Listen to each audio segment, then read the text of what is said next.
Hello, good morning, everyone. Good morning.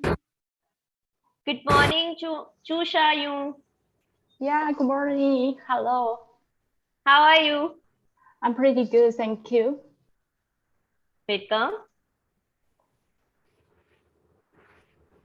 Good morning, Cheryl Grace Pulaku.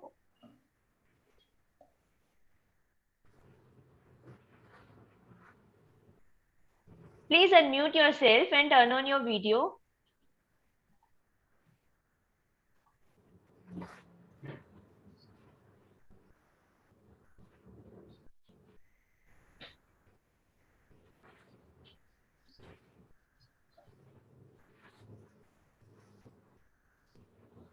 Good morning, Joko Suruso, sir. Please turn on your video. Yeah, good morning. Wait, I will turn on my video. Yes, sure, sir. Sorry, because it's a little bit noise. Public space. Sir, we are not able to hear you properly.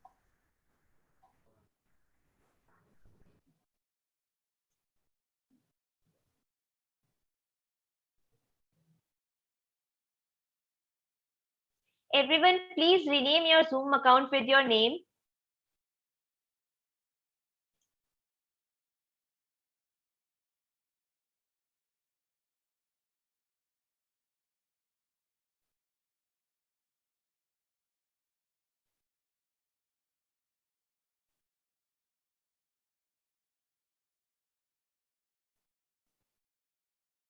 Jia-Yin Lee, ma'am.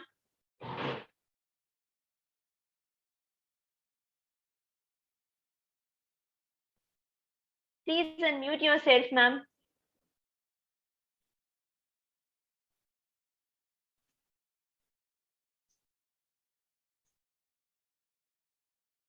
Okay, let's move forward with the conference. Good morning, everyone. Eurasia Research International Live Conference. Today, we have participants from several countries in the world.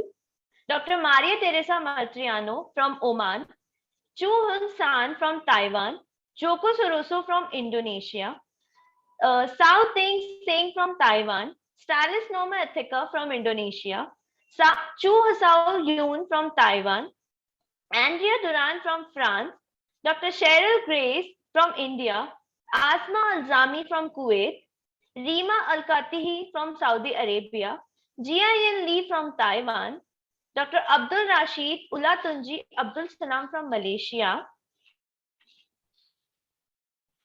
Kale Bokobo Mensaha from China, Unicorndo Antono from Latvia, Lamine Jete from the Gambia, Lawrence Nandam from Australia, Sandhya Kaler from Australia, Andreas Berger from Austria. Welcome to Eurasia Research Online Live International Conference. Good morning, everyone. Sir Joko Soroso. Hi. Hi. Ma'am, please introduce yourself to our fellow participants.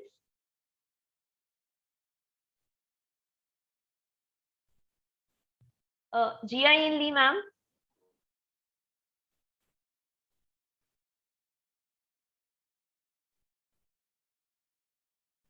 Okay, she might facing some issues.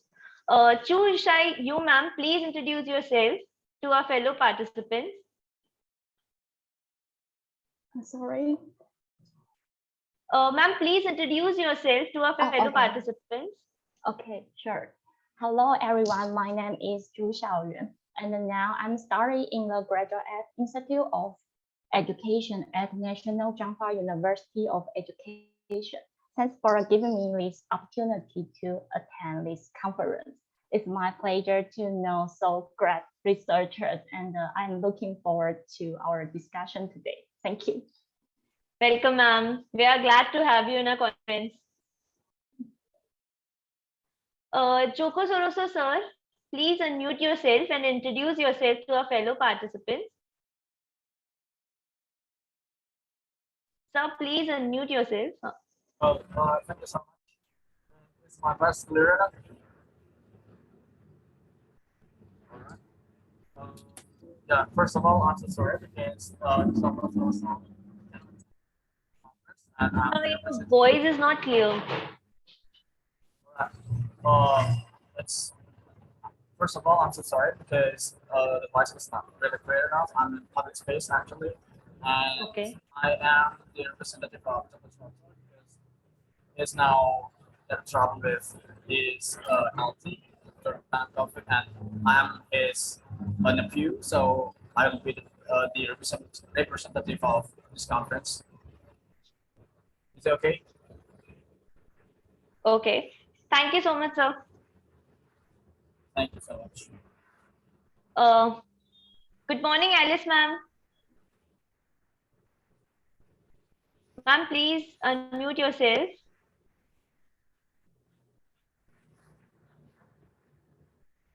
Ma'am, we are not able to hear you.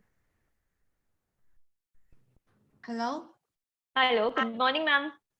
Morning. I'm Jane Lin. I'm from Taiwan University. I'm undergraduate student. I'm very honored to attend this conference. Okay. Thank you, ma'am. We are so glad to have you in our conference.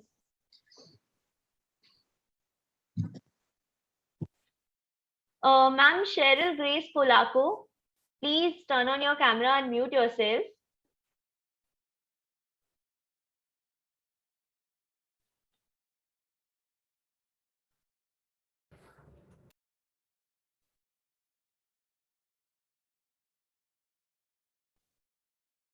Okay, she might be facing some issues.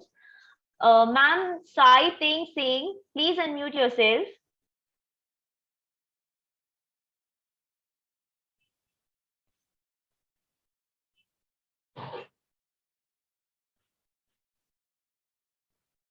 Ma'am Singh Sao Ting, ma'am, please unmute yourself.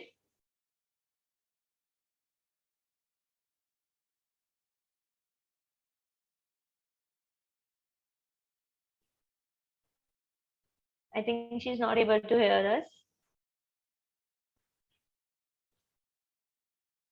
Unigonde, ma'am, please turn on your camera and mute yourself.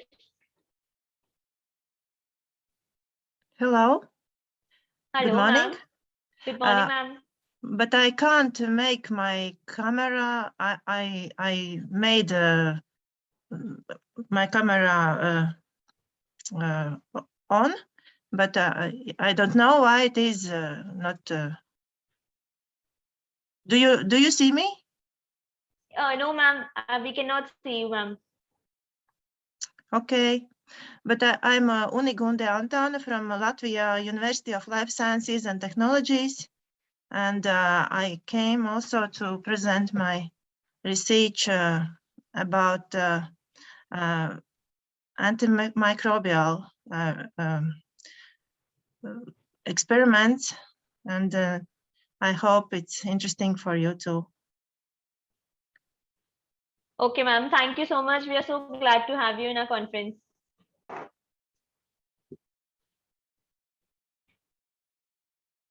Good morning, Cheryl, ma'am. Good morning. Ma'am, please introduce yourself. Yes, I am Cheryl Grace Culasso from the Department of Electrical and Electronics Engineering, St. Joseph Engineering College, India. So I am glad and honored to be a part of this conference. Thank you. Okay. Thank you, ma'am. We are so glad to have you. Ma'am, Dr. Stalis Norma Athika, ma'am, please unmute yourself and turn on your camera. Yes, I'm here. Thank you. Good morning, ma'am. Yes, good morning. Here already afternoon. Oh, okay. Good afternoon, ma'am. Yes. Ma'am, please introduce yourself to our fellow participants. Okay, hello all. My name is Dr. Stalis Norma Athika. So I am a full-time lecturer and assistant professor at Universitas Muhammadiyah Semarang. Thank you. Okay, thank you, ma'am. We are so glad to have you in our conference. You're welcome. So what is the schedule? So I will be the last, right, in this session? Ma'am, we will let you know, ma'am, what is the schedule. We'll just start the conference and we'll let you know. All right. Thank you. Okay. Welcome. Ma'am, please rename your Zoom account with your name. We are unable to find you. Ma'am, please.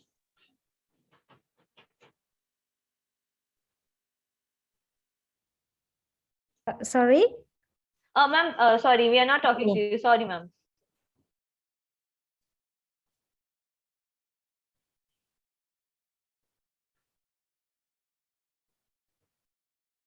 Okay, let's move forward with the conference.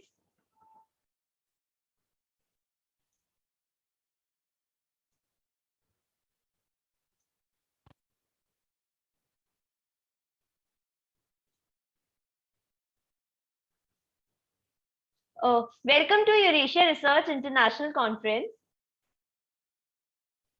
Please allow me a moment to introduce Eurasia Research to you in a nutshell.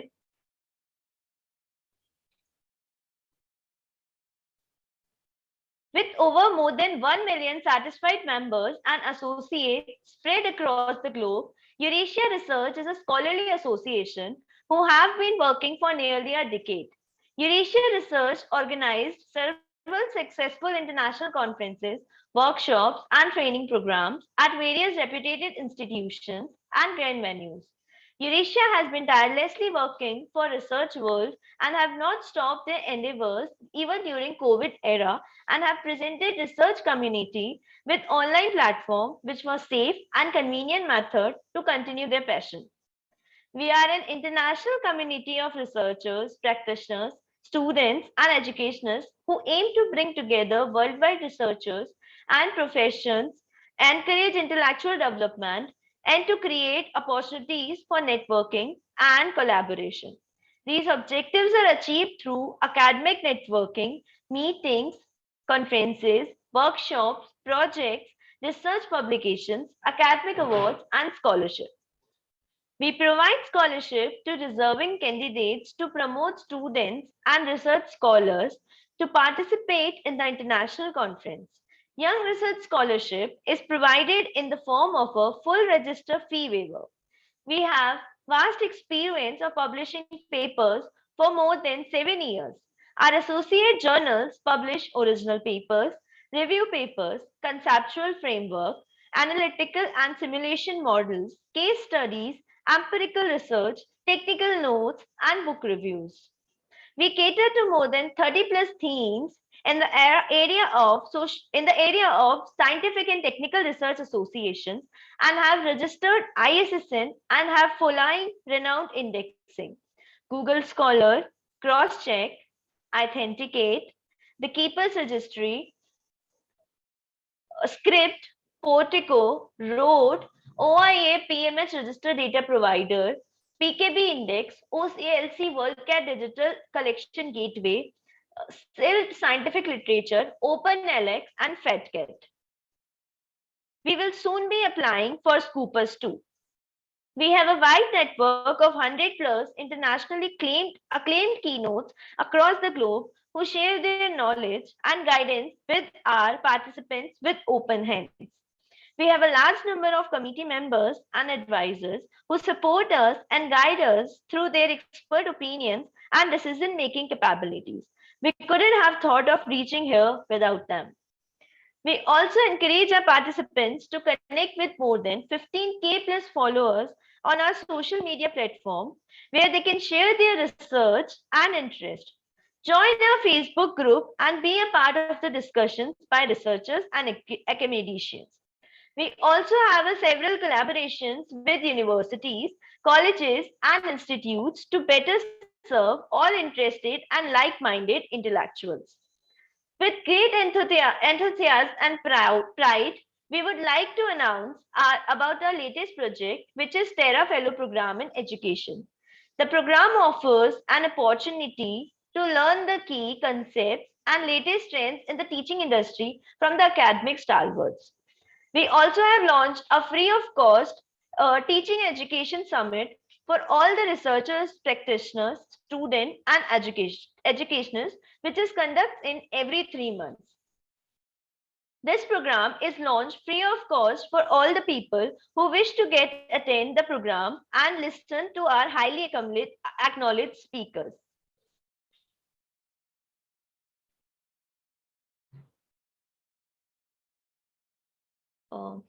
Let's move forward with the conference.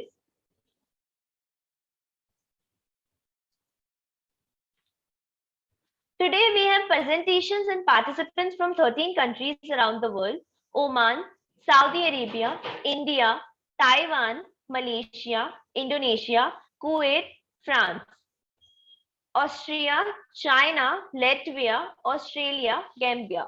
We are broadcasting this conference on Facebook Live on multiple pages of Eurasia Research.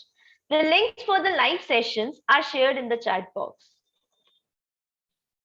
I, Vidushi Bhatnagar, is the conference host for today's conference. Let's move forward with the conference. Before we move forward, I'd like to introduce to our STRA President, Dr. Ludmila Greisen, Full Professor, Information Systems Department, Simon Kuznets, Kharkiv National University of Economics, Kharkiv, Ukraine. Let's hear some few words from her.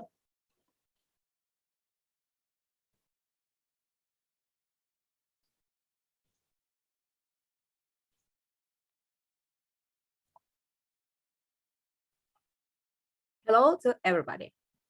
My name is Ludmila Greisen, and I'm happy to greet all the participants of the Science and Technical Research Association. It's a great honor for me to take up the position of the President of the Association. A few words about myself. I earned master's degree in applied mathematics. Also, I earned PhD and postdoctoral degree in pedagogical science. Currently, I'm working as a full professor of Information System Department, Simon Kuznets National University of Economics, Kharkiv City, Ukraine. During the last 3 years, I have been actively working within the association. I was invited as a keynote speaker at different conferences where I shared the results of my research in the sphere of information technologies in education. Science and Technical Research Association aims to bring together worldwide researchers and professionals to encourage intellectual development, to create opportunities for networking and collaboration. These aims are achieved through academic networking, meetings, conferences, workshops, projects, and etc. So I would be happy if the current and newcoming members of association and all of us together took the opportunity to go on their investigations, to share their research and the results of their research on the platform of the association to make our world a better place to live. So see you later in our forthcoming event. Follow up in the sites and in Facebook. Thank you.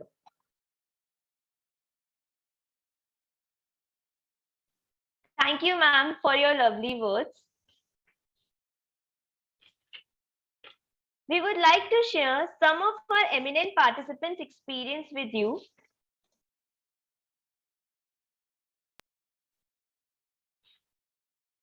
Ma'am Nastya Larasati Santosa, Faculty of Economics and Business, University of Groningen, Netherlands.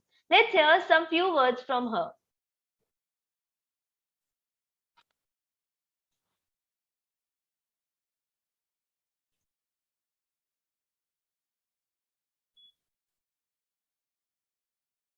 Yeah, so my name is Nasha. I'm from Indonesia. I am a double degree bachelor student from the University of Groningen and also the School of Business and Management in ITB. And my research is titled The Possibility of Ratification of the UNCISG in Countries Influenced by Sharia Law. And this research raises the issue of how the UNCISG is incompatible with Sharia law. I think in a world where there's no pandemic, I think it would be better to discuss it offline, face to face. But since there is the current pandemic, I think it is safer to do it online. So yeah, so to stop the spread of the virus further. So I think you just have to adapt to it and make the best of exchanging your thoughts and also your ideas with other people. And with technology, you can do that with online platforms nowadays. Yeah. As I said, with the current pandemic, I think it is safer to do it online conference, but especially also it's beneficial for those who actually have travel budget, if they don't have the budget to travel, because I know it's very expensive to travel, especially for me as a student. If I have to travel elsewhere to attend a conference that require me to make visa first, and then also the hotel expenses. And nowadays with COVID, you have to do PCR testing before your flights, and maybe also quarantine. So that adds more expenses. So I think online conference give us the luxury of eliminating those expenses, as well as still being able to convey and also put out what your research is about, and also share your knowledge with other people around the world. It was very, despite it being online, it was actually very interactive, and I really like that you had key speakers. It gave me new insights about life, and also it motivated me to strive to become a better person for the future. And yeah, thank you for having me here. It was very nice to share some of my experiences, as well as also my research. Yeah, I think it was a very pleasant experience that I had with Eurasia Research. And yeah, I would recommend anyone who wants to share their knowledge or their research.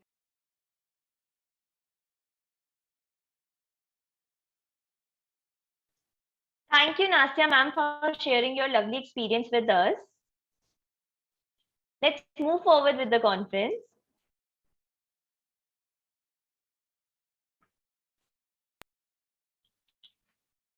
We have another eminent experience with us, Dr. W.G. Samanthi Kunar Singhe, Doctor of Philosophy, PhD, Institution, PGIA, University of Perendia, Sri Lanka. Let's hear some few words from her.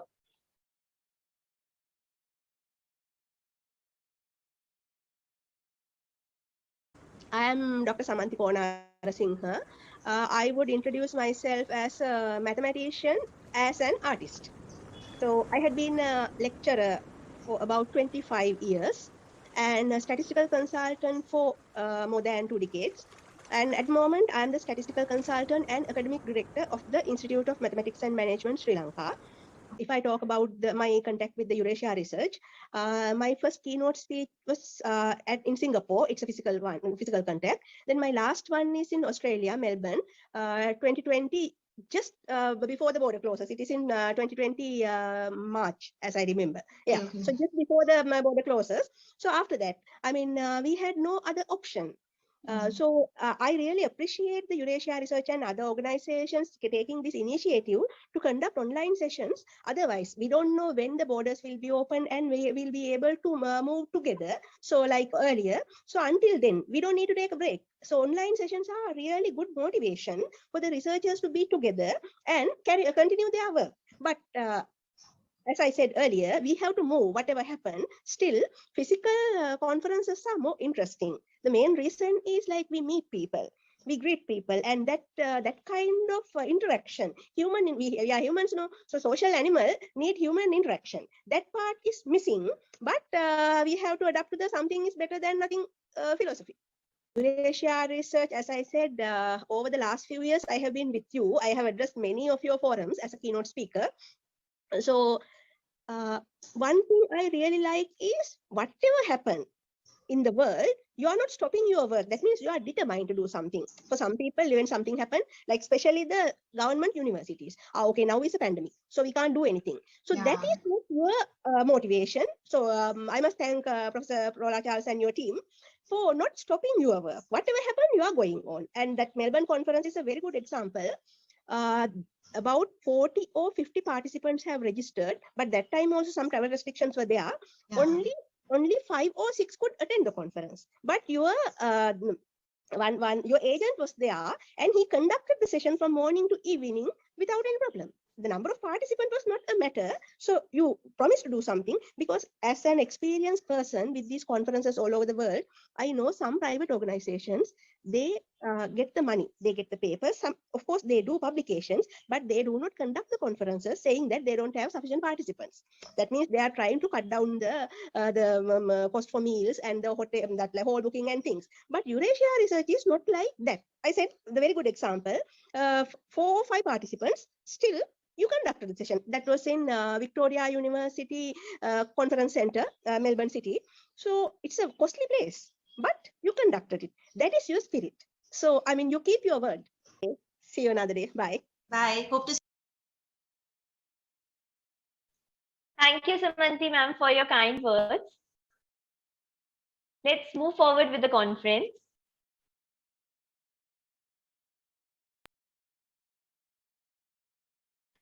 Our conference schedule for today's conference is Session 1, Keynote Talk, Session 2, Team Activity and Photo Session, Session 3, Technical Talk. Rename your Zoom account with your full name in English. This will help us to record your presence. You may ask your questions related to the presentation in the chat section while the presentations are going on. All the certificates, receipts, and proceedings will be sent to the participants within a week on their mail IDs.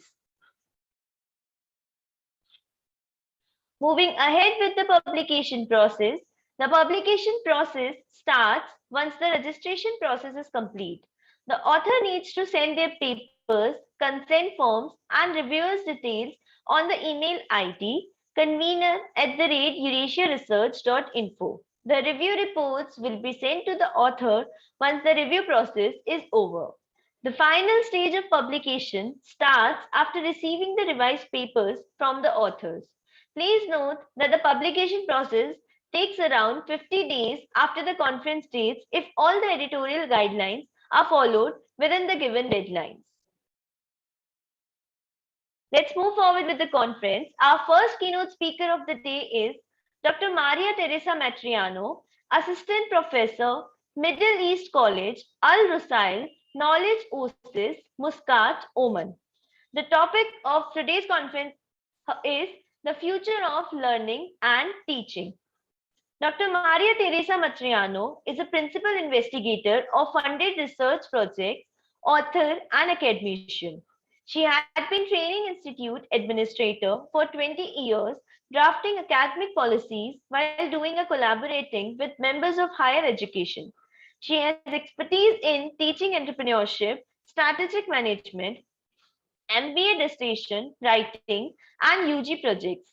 She has acquired certification from Oman, SME MOHE, as a certified entrepreneur educator and was the advisor of Middle East Colleges team to CEO, Florida, USA, Global Pitch Competition, where the team captured the first place position last October 2021. She is also an associate editor of the Global Journal of Research Publication. Let's see her presentation.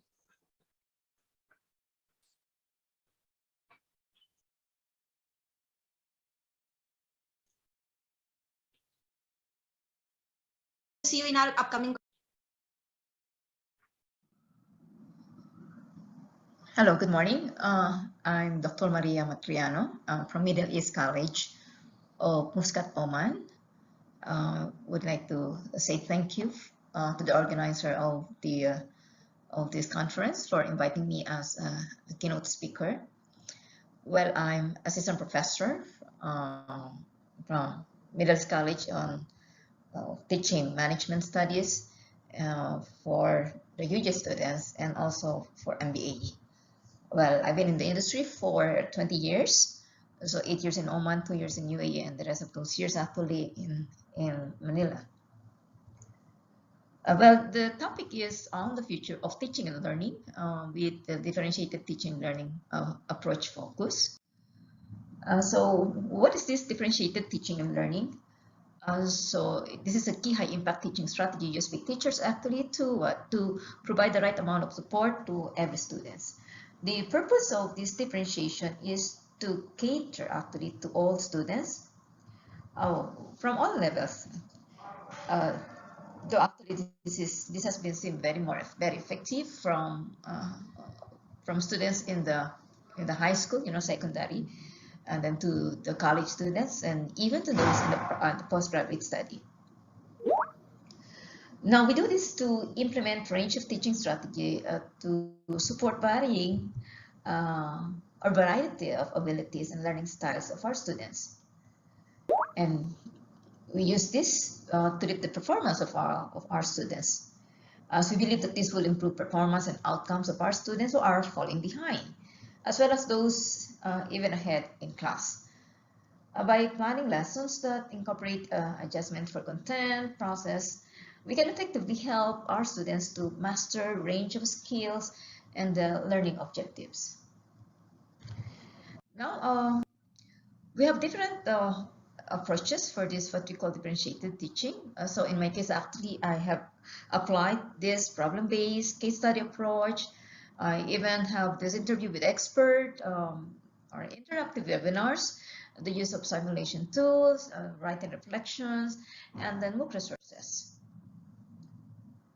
Now for our problem-based case study approach, we call it the PBL. So this is a teaching method in which complex real-world problems are used as vehicle to promote the student learning of concepts and principles. And in addition to content, so this PBL, problem-based learning, can promote the development of critical thinking skills, problem-solving abilities, communication skills, and can provide opportunities for working in groups and finding and evaluating research materials and lifelong learnings. This PBL can be incorporated into any learning situation. Okay, any subject area can be adapted, with this PBL. This could be, we can come up with a PBL on problems that motivate students to seek out deeper understanding of concept, on problems that will require students to make a reasoned decision and to defend themselves, or a problem that will incorporate the content objective in such a way as to connect it to previous courses and knowledge. Then again, we say the problem can come from a variety of sources. So it can be from newspaper, from magazines, journals, books, textbooks, from movies, televisions. Now, I said here with reflections, we've been doing this actually, so for all of our activities, not only on the PBL, but why having a reflection for our activity? Because we believe that with reflections, we could achieve clarity and a better understanding of what we have shared in class. We could check the understanding of our students of what they have learned, okay, whether they learn or not, and what they have gained, from every activity. Okay, then we have these interactive webinars. I have this, as part of my differentiated teaching. Well, in this is a combination, of activities that facilitates the live and pre-recorded seminars. Okay, it could be a seminar or it could be a lecture, to happen online between lecturers, teachers, and a group of students. So this allows for better interactions among students and professors, and it brings all the students on an equal footing. It helps remove the skepticism from the minds of all the students who are not confident, or those students who are not confident enough to raise their hands and ask questions in classroom. Well, the effectiveness of webinars depends on the level of interest from among our students. Okay, but what makes it really interactive? Okay, the interactiveness of our webinar. So it should be, the speakers accept actually, the speaker should make changes in the presentation. It cannot be monotonous presentation. Okay, so it could be something that with a lot of, could be in a bullet, should be in a bullet, not in a huge paragraph.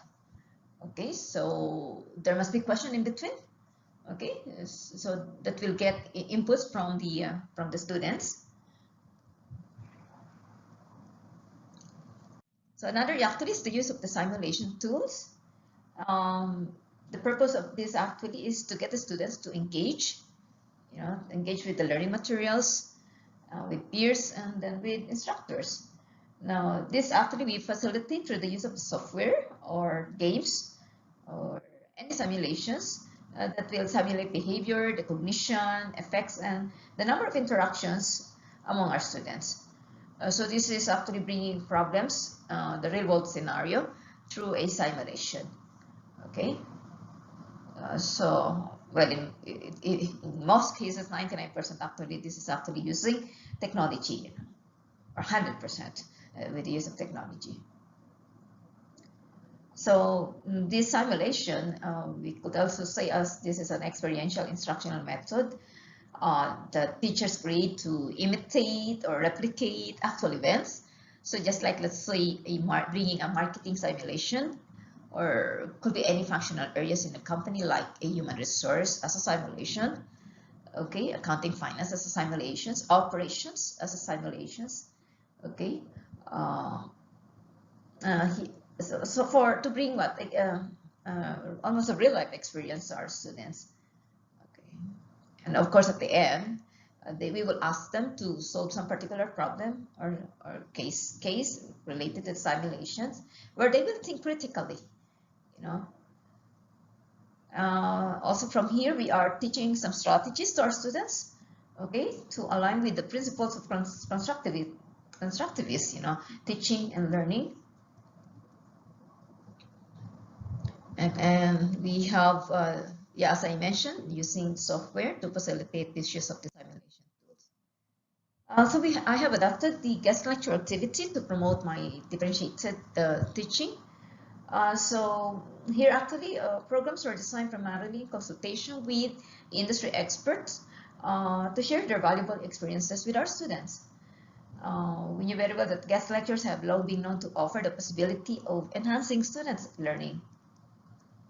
These guest lectures help students improve their learning in a more interactive and topic-specific way. And this can be very helpful not only for the students, but also contribute to the teacher's knowledge and practices.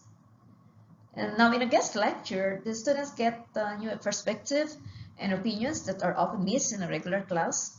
And this guest lecture gives our students better opportunity to learn about the explicit topic in a way that gets them involved in the class and actively join in a more convenient way of teaching.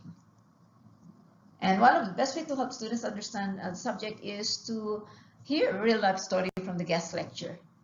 Okay, our guest speakers can share real world experiences, whether personal, professional, okay, and uplifting or not so pleasant. So which will help students make connection between what they are learning and the real world. And then finally, actually, I have made use of a lot of MEC resources to showcase the differentiated learning. Because I believe that with this MOOC will add, will be an added learning to our students, or enhance actually learning for students. Okay, because from the MOOC that we have right now, so with variety of subjects from different MOOCs, so our students would learn a lot. And it could be learning from different university, you know, not only from what we offer from our college or university, but they would learn also from other university through the MOOC. As most of our MOOCs actually are being offered by big time university like the Harvard Business School, University of Michigan, yeah, and so in a way our students will credentials will be enhanced through the certificates they will collect from the MOOC. And bottom line, actually, with all of these certificates collected from the MOOC, well, it will boost their job applications and career prospects. Yeah. So, in conclusion, so what this differentiated learning would offer to our students? Okay, so let's take this one by one. So we have these simulation tools where we can bring in several games. Which is connected to a real life scenario, okay, to business environment. So with this, so our students will learn, you know, different things happening in the real world, as I said earlier, through simulations. So students will learn the marketing, you know, what really marketing is, what really investment is, okay. What really is the human resource environment is through the simulation. Okay, Then also a guest lecture, which I said earlier. So this promotes reciprocal benefits, of course, because it's not only that the students would learn from the guest speaker, getting the real life experiences, but also our professors, so they could gain new updates from the industry, which they can bring into their class. Now the use of the MOOC provides opportunity to learners to collect essential skills, different skills, because MOOC offers variety of courses that, for different aspects, different levels, different learnings. So it could be on communications, where students will develop their communication skills. It could be in writing, where students can develop writing skills. So it could be in an entrepreneurship, where students will develop the entrepreneurial skills, and a lot more. Then MOOC also, through this problem-based case study approach, the students can apply the knowledge, can develop their problem skills, their analytical skills. Because at the end of this problem-based, they have to critically think of a solutions, to solve the particular problem stated in this problem-based case study C. And lastly, of course, the differentiated teaching through an interview with an expert, and through reflections, will help our students to improve further. Reflections per se will improve further on their critical thinking, evaluating what they have learned, okay, and the applications of their learning. Okay, so this closed my discussions, and I hope I have shared some few thoughts about these practices, which I believe could be part of the future practices, or maybe in the next 5 to 10 years or so. Okay, especially actually those supported by technology like the MOOC. MOOC will expand more, because of the technological aspects. Okay, all right. Thank you so much, and have a blessed day.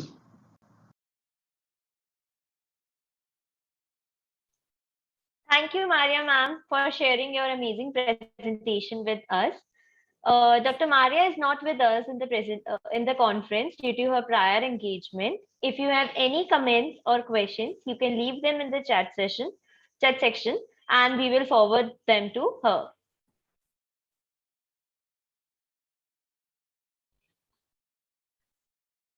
Let's move forward with the conference.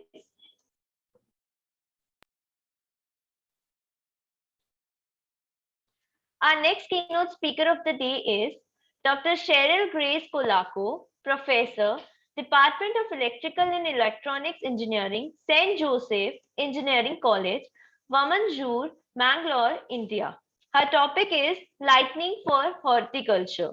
Cheryl Grace Colaco is currently working as professor in the Department of Electrical and Electronics Engineering at St. Joseph Engineering College, Mangalore, India. She is actively engaged in research and has 7 international Q1 journal publications, gold medal in MTech, General Electric USA Scholarship 2001 for academic excellence and leadership qualities during MTech, Government of India, Science and Technology grants for the PhD research project, Intellectual Ventures Invention Award 2011 for the PhD research projects. She was the principal investigator for Department of Science Technology, Government of India, funded project for her PhD research work in 2009. Recipient of International Society for Optics and Photonics, SPIE, USA Education Outreach Grants 2020, IUCW Award for Excellence in Community Outreach through Projects January 2022. Let's see her presentation.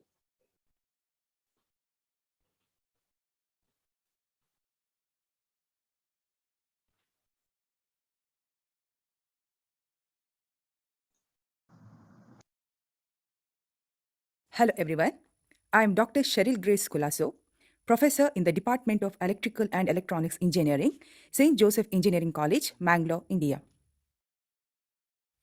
Recent advances in LED lighting can be used to cultivate crops due to its tunable spectral characteristics, miniature size, and energy efficiency. Energy efficiency of LED lighting for horticulture refers to the ability of the light source to convert electrical energy into radiation that promotes photosynthesis. Photosynthesis is driven primarily by photosynthetically active radiation, known as PAR, which ranges approximately from 400 to 700 nanometers in wavelength, as in figure 1. However, not all photons in this wavelength range can drive plant photosynthesis equally. For instance, red light, which is in the range of 600 to 700 nanometer, is only 25 to 35% more efficient than blue light, which is in the range of 400 to 500 nanometers.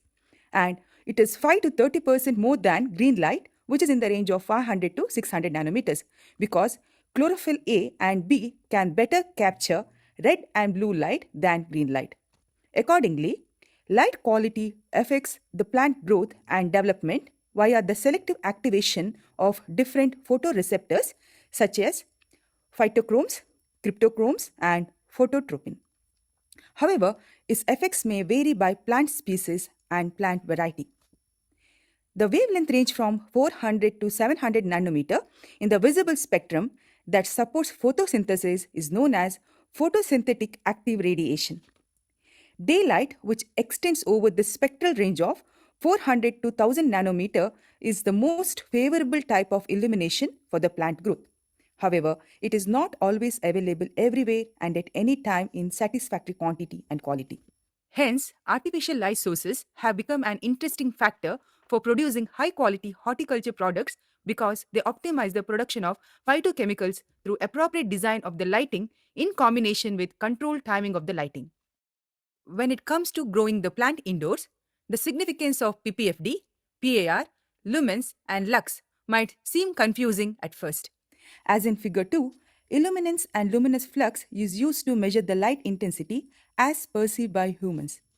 PAR is light used by plants for photosynthesis and is measured in PPFD. PPFD is a better predictor of photosynthesis when light sources with different spectral power distributions are considered. Hence, only a fraction of the photons arriving on a plant surface can be used for photosynthesis. Horticulturists measure PAR in plant research. Cultivators try to find the optimum light setting to ensure that their crops produce to the best of their ability. Therefore, it's essential to understand the differences between these light measurements. Figure 3 shows the experimental setup in our laboratory for testing the growth of Malabar spinach in grow chambers under white light, red light, blue light, and natural lighting conditions. There are a large number of LED manufacturers such as Osram, Cree, etc. and many horticultural luminaires available on the market still use monochromatic or a mix of two wavelengths to create the commonly recognized magenta color, which is a mixed spectra of blue and red light with a 1:1 ratio. The use of this type is selected for the growth of leafy green vegetable plants. With the emergence of multi-channel LED-based lighting systems, spectral tuning is now realizable as opposed to the traditional lights. The custom-made spectral characteristics can be obtained by mixing SPDs of LEDs with different dominant wavelengths in PAR region and powering them independently. Figure 5 shows the SPD of one horticulture light available in the market measured with an integrating sphere. This SPD is taken as the target or reference curve to develop our own custom-made spectrally tunable LED source to match the plant absorption spectrum. High-power LEDs, both general and horticulture type, are used in a work due to the high luminous efficiency. The significance of a spectrally tunable LED system is that the spectral power distribution can be tuned to match the plant absorption spectrum. The minimalistic design of a multi-channel tunable LED system has two major considerations. One, use a Gaussian model and a multi-objective optimizing procedure to minimize the error between the simulated SPD curve and the reference or the target curve. And also, this presents a methodology for the optimal selection of the LEDs to achieve the desired tunability. So these are the contents which I will be discussing in the forthcoming slides.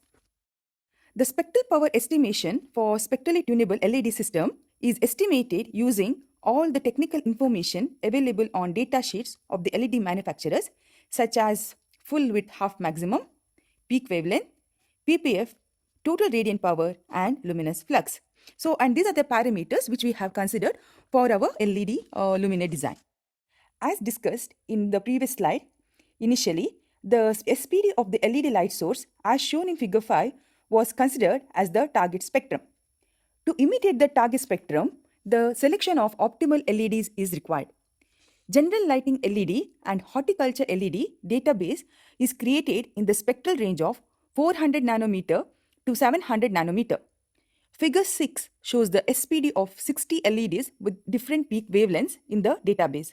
The range 400 nanometer to 500 nanometers is covered with general and horticulture LEDs.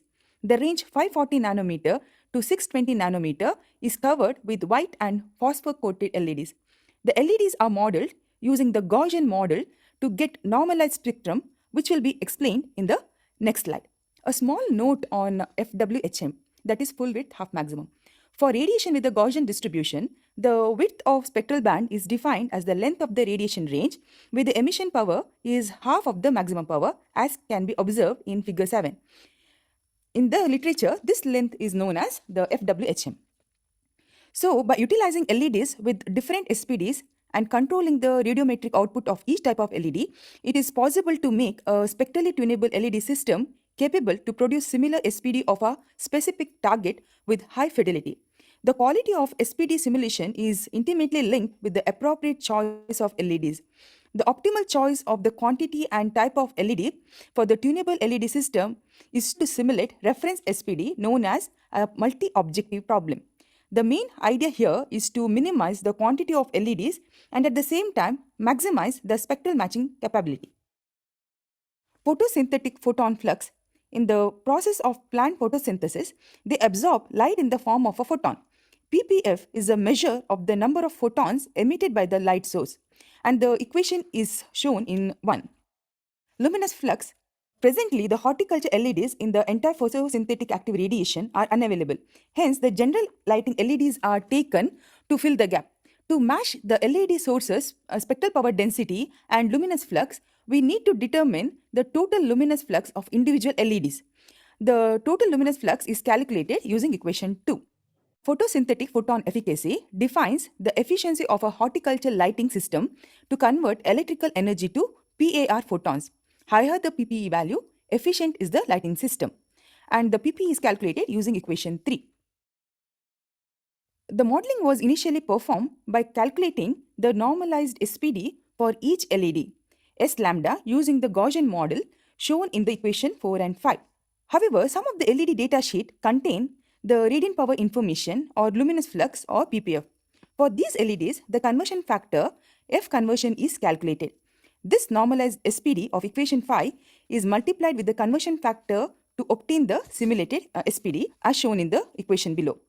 For radiant power information, you have to use equation 6, and for luminous flux information, equation 7 has to be used. After modeling of the LEDs and defining the target SPD to be simulated, a simulator was to be implemented. The simulator is designed to have the ability to imitate the target spectrum generated by the LEDs with different power output. The choice of the LED quantity and type of the LEDs was initially tried with LM algorithm. To solve the multi-objective problem present in this work, 2 objectives were defined. 1, minimization of the total number of LEDs, and minimization of the fitting error. So this method determines the power per LED to achieve the target spectrum. So the equation 8 represents the simulated spectrum. The total error is calculated as the average of root mean square of all the individual errors. Ts of lambda is the SPD of the target spectrum and S of lambda is the simulated spectrum. Here LM method is used as an optimization method due to its ease of application in searching the local minimum of a function and for a faster convergence. Figure 8 shows the fitting achieved with the LM algorithm to match the target spectrum. That validates the performance of the algorithm. The selected LEDs was designed to produce a ppf in the range of 30 micromoles per second to 170 micromoles per second and pp greater than 2 micromole per watt, suitable for the plant cultivation. So in conclusion, the primary technical impediment of LEDs for horticultural lighting is the low light output of some current LEDs in wavebands of interest to horticulturists. Although many wavelengths are available, only a limited number are available in very high output configurations. Hence, to increase the yield of the crop, lighting conditions that is suitable for the plant has to be designed. In this presentation, we discussed a custom-made LED light source that was modeled and developed for Malabar spinach cultivation. A methodological approach was discussed to design a spectrally tunable LED system to match the plant absorption spectrum. The study on the effect of LED light conditions on plant metabolites production and biomass accumulation is in process and hence not presented here. I thank the organ.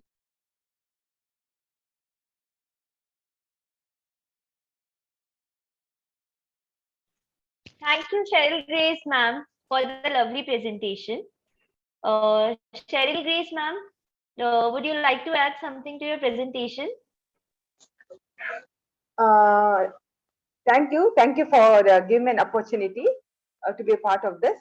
Nothing else. Thank you. If you have any queries, you can ask her and you can leave them in the chat section also. Yeah.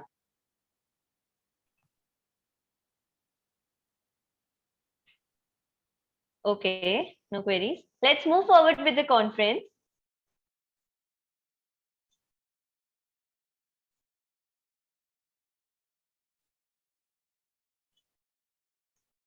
Our next keynote speaker of the day is Joko Suroso, Faculty of Teacher Training and Education, National Islamic University of Kiji Haji Achmat Shidi Jember, East Java, Indonesia. The topic is Profile of High School Students Science Literacy. Joko Suroso is a member of National Islamic University of Kai Haji Achmat Shiddiq is a national college under the Ministry of Region Republic Indonesia. He currently works at UN CAS as the lecturer for Science and Psych major in Faculty of Teacher Training and Education since 2019. Thus, it is his huge responsibility to establish such scientific research dealing with the value of Tri Dharma, the three principles in the college. Since the year of 2019 until 2020, he always active to join international seminars or even to have research held by whether domestic university or abroad. In addition, there are 4 journals he has published in reputable publisher, both for domestic and international level. Let's see his presentation.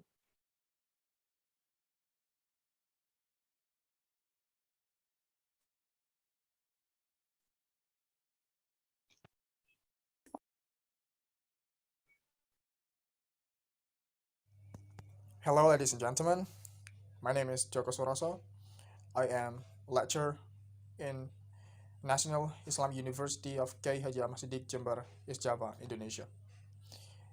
Ladies and gentlemen, first of all, I would like to say thank you so much for giving me a precious opportunity and to be the keynote speaker on the conference at 8th ICSTR London International Conference on Science and Technology Research.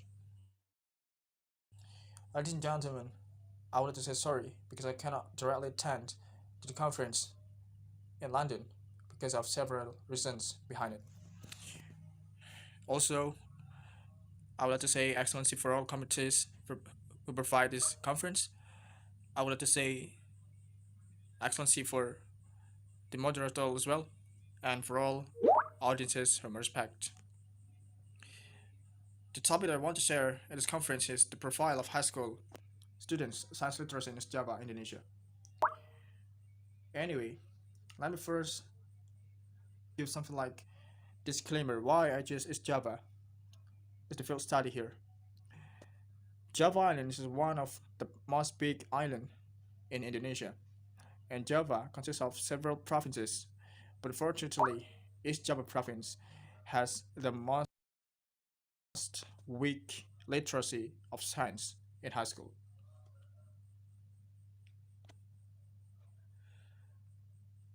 Literacy and education become our main focuses in the study. Therefore, these two things become our main topic today. Let's go to the background. There are 3 points raised the background of this study. This first one is competing world education quality. The second one is low attainment of scientific literacy in high school. And the last one is students needed to have the life skill to implement integrated education. Why competing world education quality become very urgent? Nowadays, people growth fastly in Indonesia, especially in Java. Therefore, government have something like application that each family only allowed to born 2 babies, which means East Java and commonly Indonesia already have such a really good productive age people. This positiveness needed to be established with a really good education system and literacy in order Indonesia, especially in Java, could compete in the world education quality to elevate the education quality. But fortunately, the low attainment of scientific literacy in high school become the next problem we faced here. Students prefer to, like creating an agenda to hang out with friends and fighting against enemies in online games or something like that, rather than to improve in their quality in literacy. The low attainment of scientific literacy in high school is nowadays facing by students and the teacher.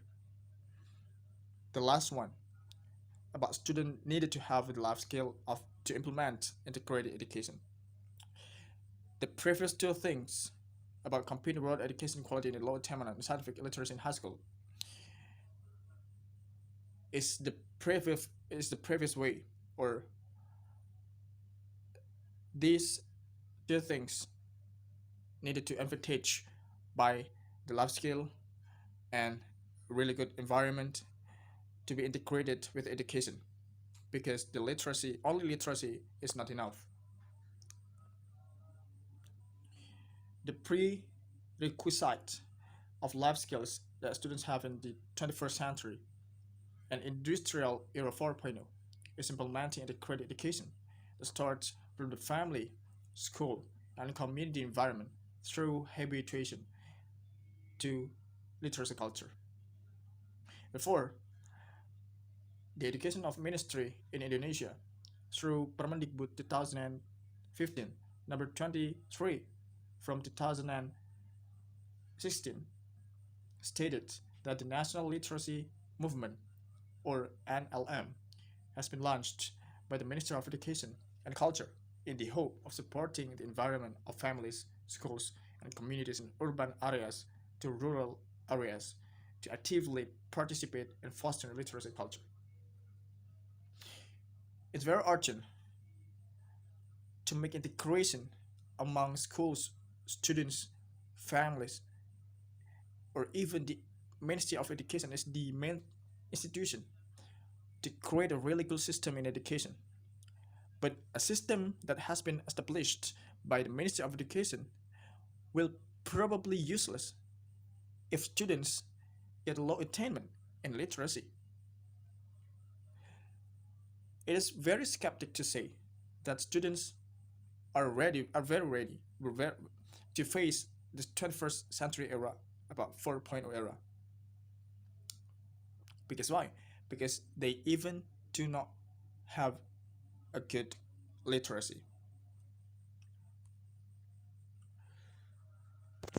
The only integration in education, schools, and many others points and stakeholders. The lowest level in the basic needs, for example, like the needs for food, housing, and health, become the second level in literacy, which includes literacy of citizenship, which refers to the skills and abilities to take an active role in making decisions and using them related to political, social, cultures, and so on. The intern aspect also needed to be elevated. The family and home also become the main pillars for students to assess and to monitoring whether their kids have such a good basic needs like foods, hospitality, mental health, and so on. Because it probably pretty difficult for students, even though they have such a good literacy. But on the other hand, the families do not applicable for their mental health, for the foods, and so on.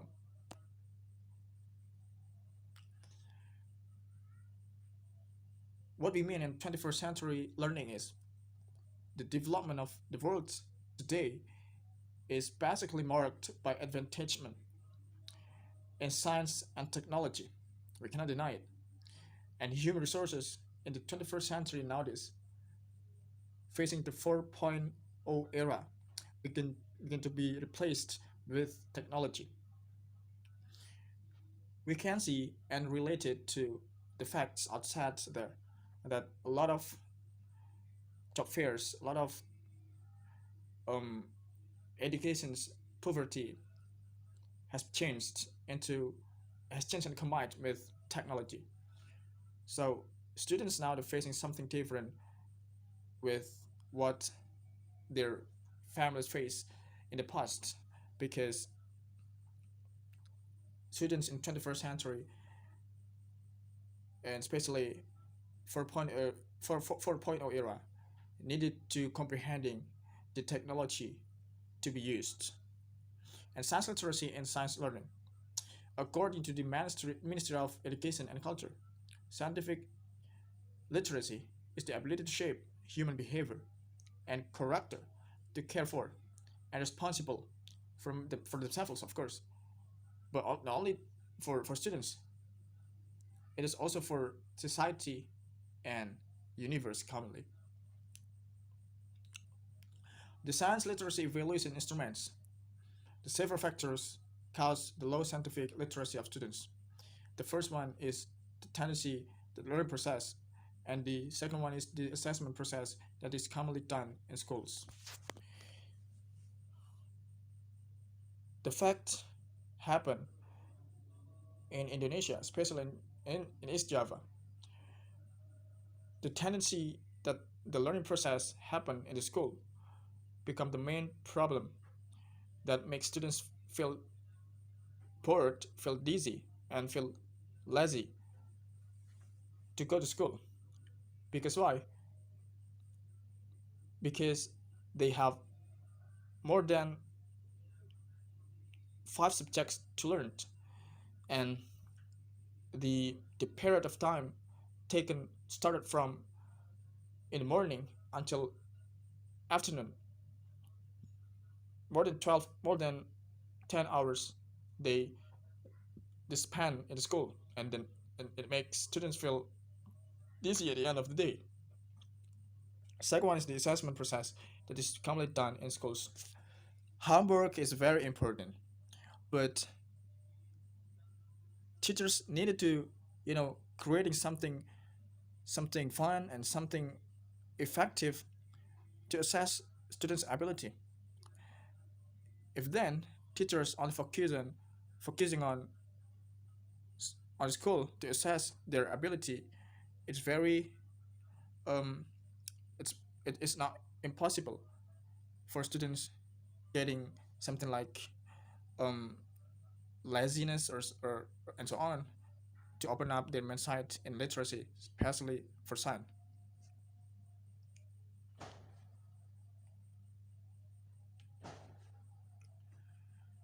And here is the figure 1, the Graeber model for scientific literacy.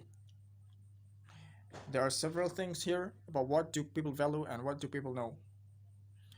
What do people value is subject competence, epistemological competence, and what do people know is learning competence, social competence, procedural competence, communicative competence, and so on. What I mean here is between what do people value and what do people know is contradictive.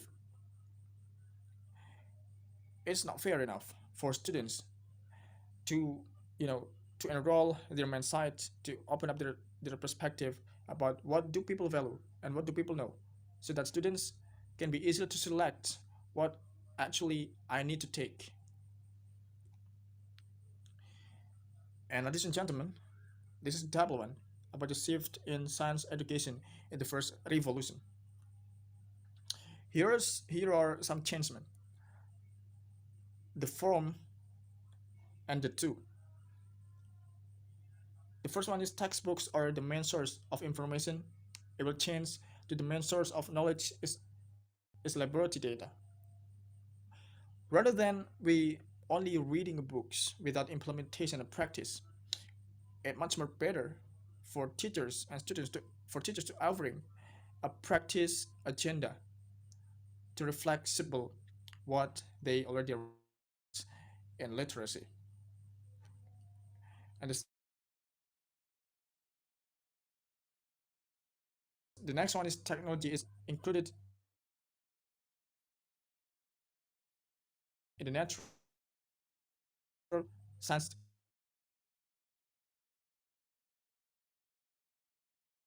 category to is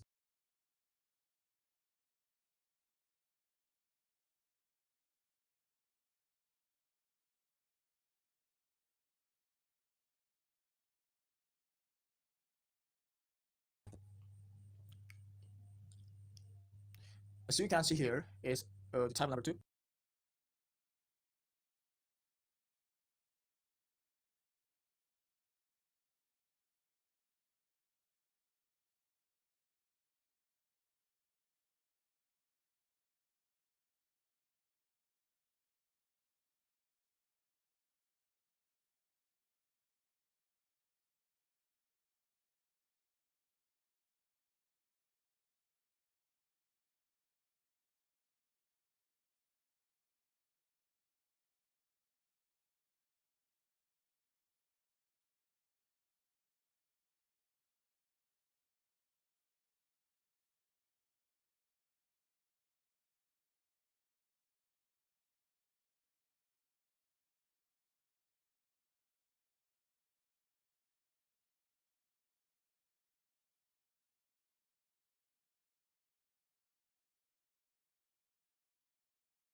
Oh, sorry for the technical issues.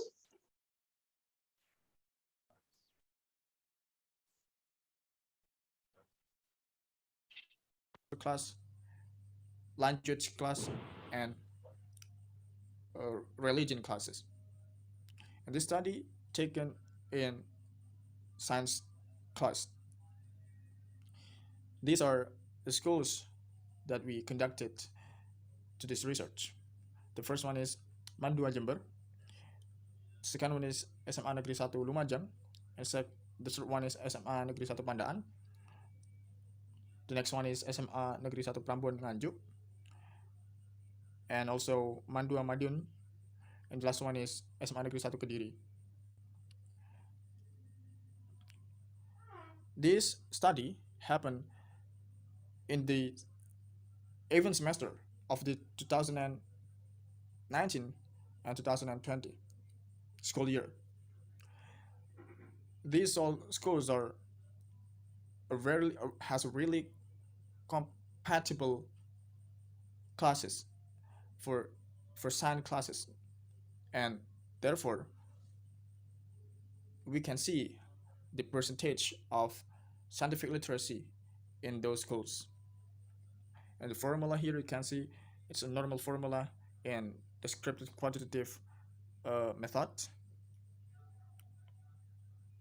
The percentage of the value obtained and the score obtained, maximum score already formed in this formula. And the categorize of the percentage students' achievement in science literacy divided into several category. It is very high, high, medium, low, and very low. The very high started from 86 until 100, and very low is less than 55. I mean 54. After doing the research, based on the average value of the whole scores obtained vary. The average value of the whole item for the 6 samples scores was only 58.80% on a 100% scale. Each school successively scored 57.71%, which means it is categorized as low. The more detail is Manduan Jember gain 58.68%, SMA Negeri 1 Lumajang got 59.27%, Mandua Madiun got 58.43%, and SMA Negeri 1 Pandaan gained 57.78%, and also SMA Negeri 1 Pramuka Nganjuk and SMA Negeri 1 Kediri got the same percentage. It is 60.93%, which means those percentage categorized as low, and the overall average only 58.80%. What happened actually? Students' answer show that the level of students' understanding of the basic concepts of scientific is still low or weak. The phrase that we needed to bold here is students' understanding of the basic concept and science is still low, and students are not able to apply and interpret data, even though the form of the problem is simple.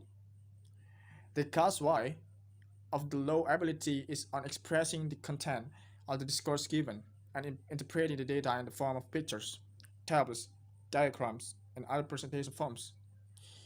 In addition, there are limitations for students' ability to express thoughts and rate-based reasoning skills, reading accuracy, and students are not used to connecting information in the form of text and then expressing it into new expressions to answer the question task given.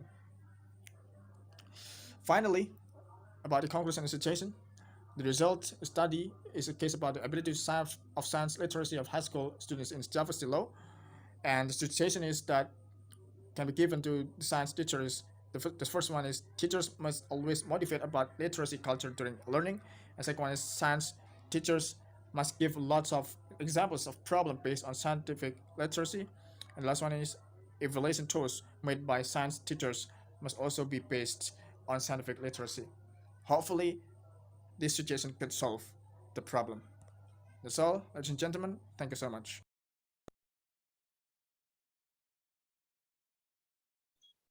Thank you, Joko Soroso, sir, for the lovely presentation. Would you like to add something to your presentation?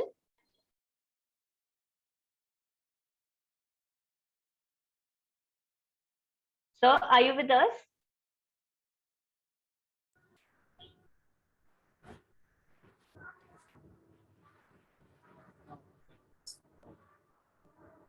Sir, we are not able to hear you properly.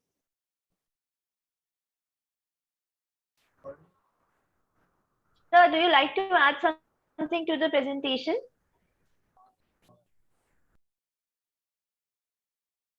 Okay. Do we have any questions regarding to the presentation?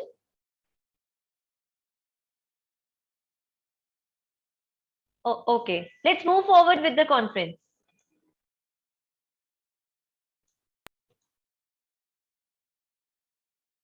Our next keynote speaker of the day is Dr. Abdul Rashid Olan Tungji Abdul Salam. Associate Professor, Islamic University of Perlis, Malaysia. His topic is psychological and social factors responsible for violence among the secondary school students in Nigeria.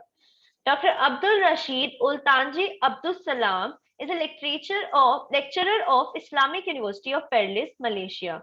He holds a Doctor of Philosophy and Master in Curriculum Education and Instruction from Al Madina International University, Malaysia. He had a diploma in computer studies from Cairo Center for Electronic Studies and mini masters in business administration from Al Nasir Training Academy. Let's see his presentation.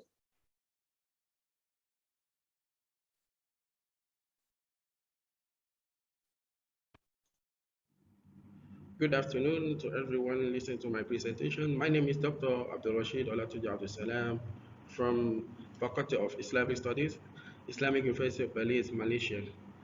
The title of my paper is Psychological and Social Factors Responsible for Violence Among Secondary School Students in Nigeria. I'm presenting this paper in International Conference in Psychology and Psychiatry in Amsterdam, 2022. Introduction.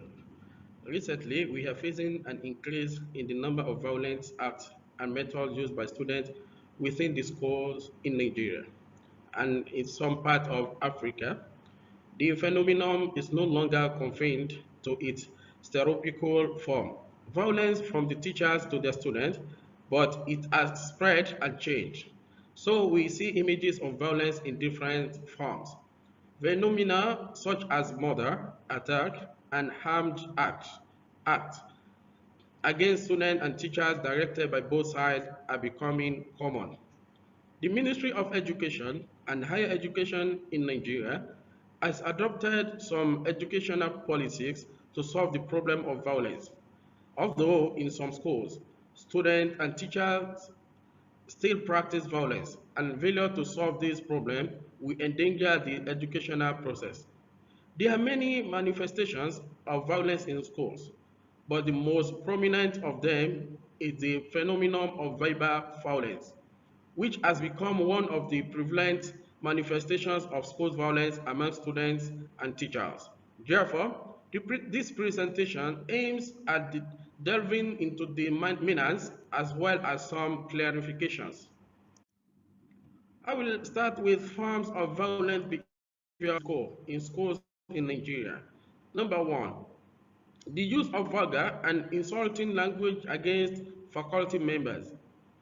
Number two, sexism and ridicule of teacher, or those who represent authority in the school over students, distributing teachers from continuing to teach the lesson by making certain sounds, or using chalk and other actions aimed at hindering teachers from performing their task, refusal to follow the school's rules and regulations and submit to its authority, vandalization of school property such as school chairs, walls, toilets, and other tools for the cleanings, rebellion against the educational reality and lack of attention to the decision of the school's administration to punish them, destroying the school walls with external expressions about literature, assault on colleagues or comrades in the school.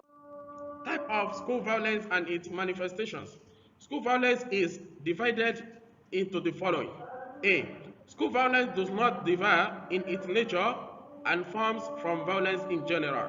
Therefore, school violence may be direct or indirect, individual violence or group violence, or physical, verbal, or symbolic violence. In addition, students in educational institutions generally have three other types of violence, namely, violence in the result of provocation. It is violence that precedes a motive so that the student seeks by some way to defend himself against this motive, which may be a threat or something else. Number two, violence to prove oneself. This violence appears in the stage of adolescence when the student tries at this stage to prove himself. And this type of violence is practiced by some students, aims to control and dominate others or disturb or irritate them. Number 3, violence directed at the symbols of the original topic. This type of violence is the same indirect violence that is directed at one of the symbols of the original topic and not at the original topic that provoked the aggressive response. When the student cannot direct the violence to the original topic that provoked the aggressive response, it directs its violence to one of the symbols of the original subject. For example, when the student cannot direct its violence to the teacher for one reason or another, it directs him to his car or one of the school properties and so on. Number 2, violence from within the schools. This may be categorized into the following: violence among the students themselves, violence among teachers themselves, violence between teachers and students.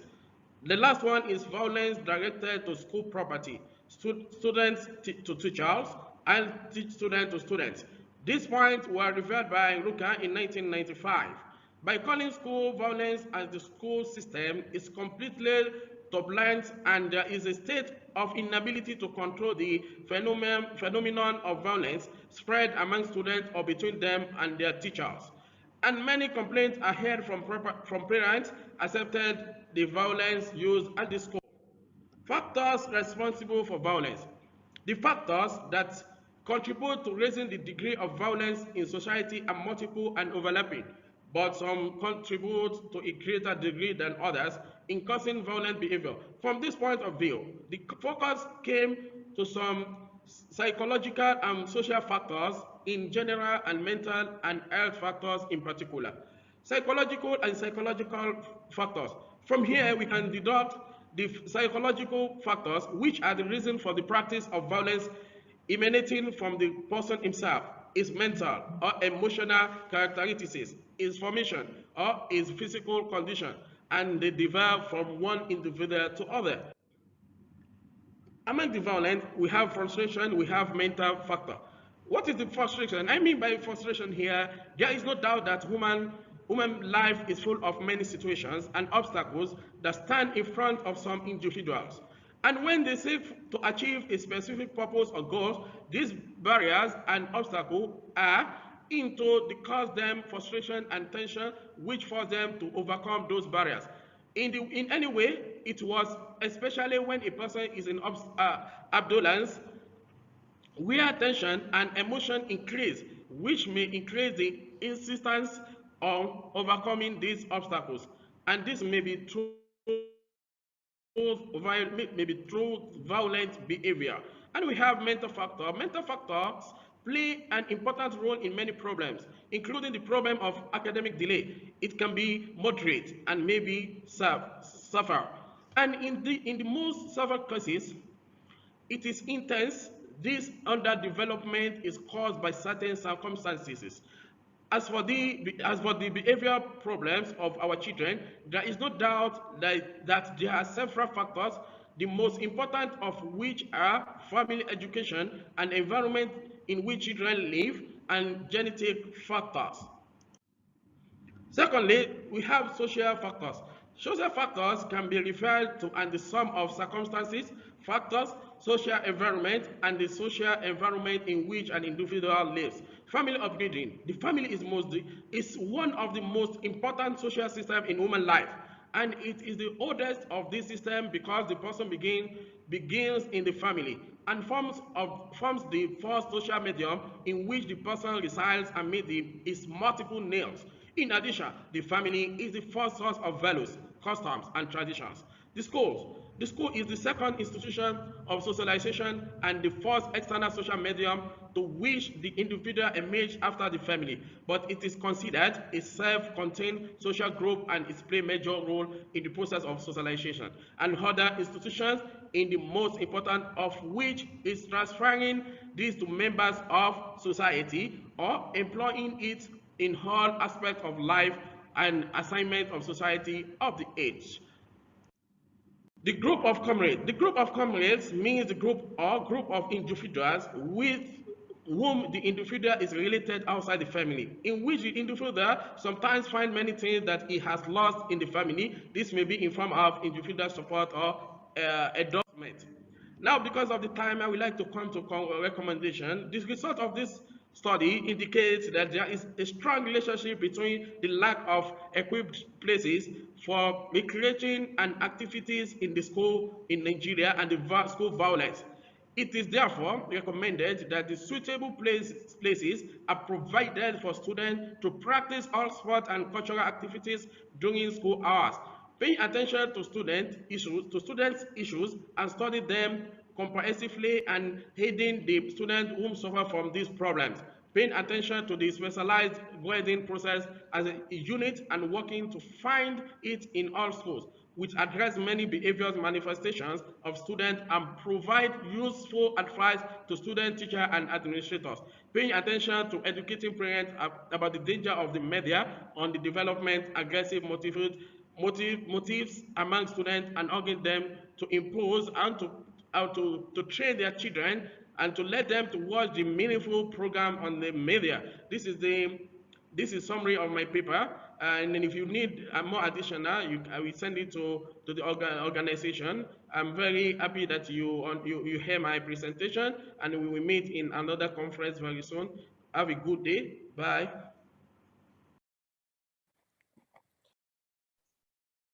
Thank you, Abdul Rashid, for the wonderful presentation. Dr. Abdul Rashid is not with us in the conference due to his prior engagement.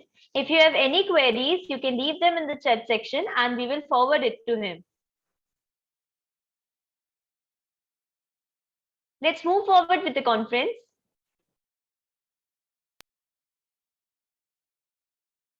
Our next keynote speaker of the day is Dr. Stalis Norma Ethika, Magister Program of Clinical Laboratory Science Universitas Muhammadiyah Semarang, Central Java, Indonesia.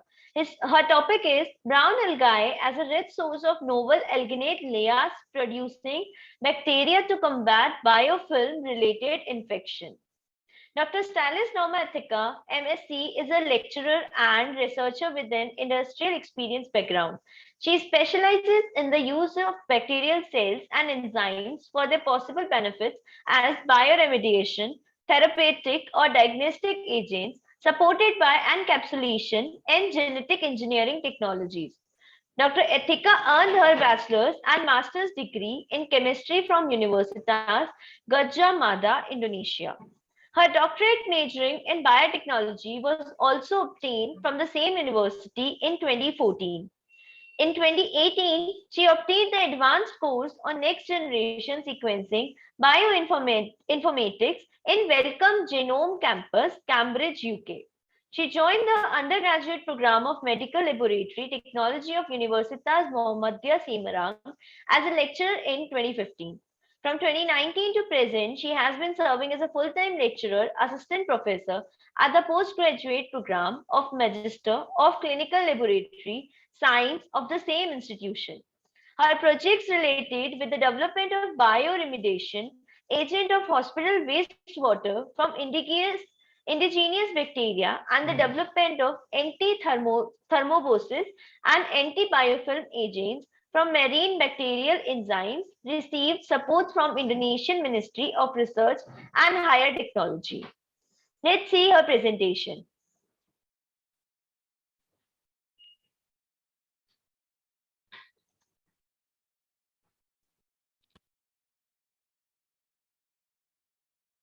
Ladies and gentlemen, my name is Stalis Norma Ethika from Indonesia. I work as a full-time lecturer in the postgraduate program, Magister of Clinical Laboratory Science, Universitas Muhammadiyah Semarang. I'm presenting this keynote speech today for the 3rd International Conference on Research in Life Science and Healthcare, held in London, April 29, 2022 by HBSRA. This keynote presentation is sourced from my current research, and it's entitled Brown Algae as a Resource of Novel Alginate Layers Producing Bacteria to Combat Biofilm-Related Infection. Here I'm showing you the introduction. Current status of global infection resistance in the world as reported by Srinivasan et al. 2021. According to this report, in 2019, more than 1.2 million people and potentially millions more died as a direct result of antibiotic-resistant bacterial infections. According to the most comprehensive estimate to date of the global impact of antimicrobial resistance, or AMR. Also, the analysis of 204 countries and territories published in The Lancet reveals that AMR is now a leading cause of death worldwide, higher than HIV, AIDS, or malaria. This report shows that many hundreds of thousands of deaths now occur due to common previously treatable infections such as lower respiratory and bloodstream infections because the bacteria causing them have become resistant to treatment. As you can see here, the red area shows the highest occurrence of this infection resistance in the world. Interestingly, biofilm is among the prominent factors in causing pathogenic bacterial resistance. There are two main groups of biofilm-related infections. So, the first is device-related, such as ventricular derivation, contact lenses, endotracheal tube, central vascular catheter, pacemaker catheter, etc. And the second is tissue-related, such as chronic sinusitis, ear infection, dental plaque, endocarditis, etc. This figure from Shrestha 2021 lists the type of biofilm infections belong to the both groups. Due to their high tolerance towards antibiotics, these device-related and chronic tissue-related biofilm infections are difficult to treat and expose the patient to the risk of recurrence. So what is bacterial biofilm? So it's a clusters of bacteria attached to a surface and or to each other and embedded in a self-produced matrix. So the blue part here is the self-produced matrix, and it contains high level of alginate polymer. Biofilms may involve in up to 80% of global infections. Biofilms here protect bacterial cells from antibiotics and disinfectants causing the resistance. So I say again here, main component of bacterial biofilms is alginate. The blue part of the left figure shows the bacterial self-produced matrix, which actually contains also water and extracellular polymeric substance, or EPS, extracellular DNA, lipids, and extracellular vesicles. An example of bacterial biofilm in chronic wounds is displayed here in the right part figure, and biofilm can also be found in catheter surface, dental plaque, as I mentioned before. This according to Wounds International. Bacteria in chronic wounds, for example, are protected by biofilm, which induce and exacerbates the inflammatory phase of wound healing. Here I'm showing you the biofilm development steps. So the progress is basically in a cycle. The microbial biofilm cycle could be classified into 4 phases, such as initial attachment or adhesion, and then adherence, maturation, and dispersal. The biofilm inhibitory and dispersal strategies are summarized in the below figure. As seen in this picture, so the A state, the initial attachment, can be disrupted by interfering with the interaction between the surface and the microorganism, either by surface remodeling or by physical removal of the biofilms in this part, the A, yeah? And then B, adhesion can be inhibited here by targeting biofilm EPS and cellular division.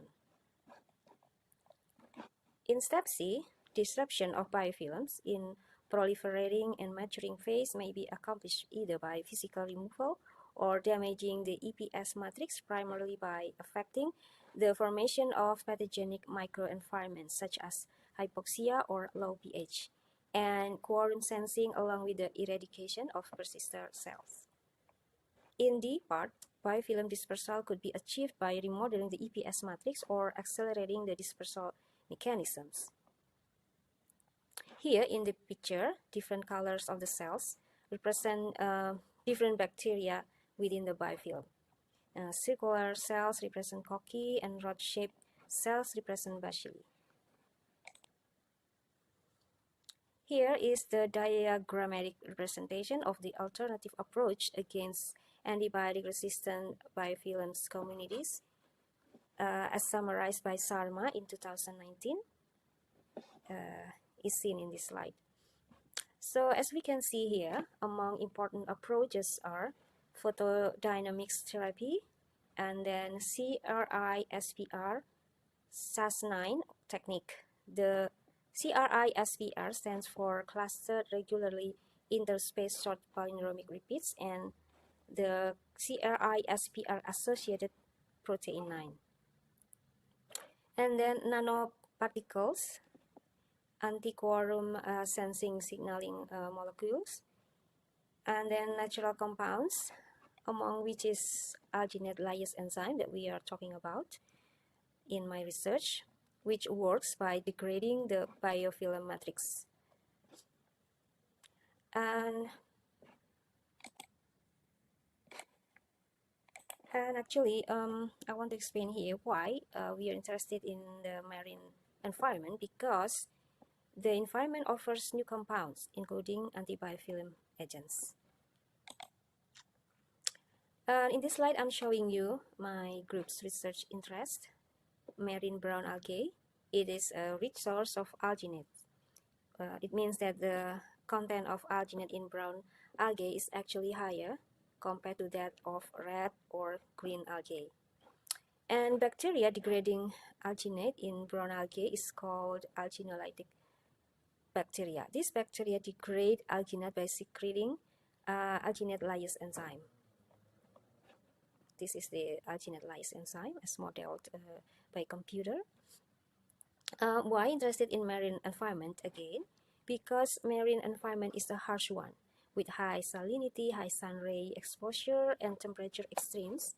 And this makes marine enzymes adapt to such harsh environment, making them have unique yet beneficial characteristics such as resistance to temperature and pH changes. And these characteristics are preferred by the industry. So how is the mechanism of biofilm degradation by alginate lyase enzyme from alginolytic bacteria of brown algae is displayed here. Biofilms are known to be resistant to antibiotics, even to disinfectants such as chlorine. Why? It is because pathogenic bacteria in biofilm are protected from any antibiotics and disinfectants. And because of such a nature, the use of antibiotics alone is not effective in treating biofilm-related infections. One of important strategies to kill pathogenic bacteria is by degrading this biofilm and then exposing them, the bacterial cells, to the killing agents. This will make the use of antibiotics and disinfectant as the killing agent more effective, so can reduce their dosage for the same amount of targeted pathogenic bacterial cells. And the summary of my current team research project is actually screening or isolating alginolytic bacteria from marine environment, and then purifying and characterizing the obtained bacterial alginate lyase. After that, we want to overexpress bacterial alginate lyase coding gene in order to scale up the production of enzyme, finally to obtain new antibiofilm agent from hopefully novel bacterial species. Well, actually, we up to date, we have collected 3 novel bacteria producing alginate lyase, and we have done the whole genome sequencing of the 3 bacterial isolates, but we haven't published them yet. And again, this agent will accompany the commonly used antibiotics in the effort to eradicate infectious or pathogenic bacteria. By doing this, the amount of antibiotics could be better controlled, not overdosage. So that's all for me. Thank you for all of your attention. Have a good day.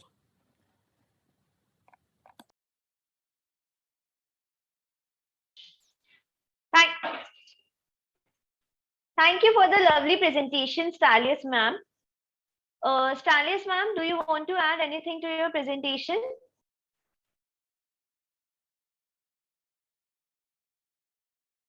Ma'am, please unmute yourself.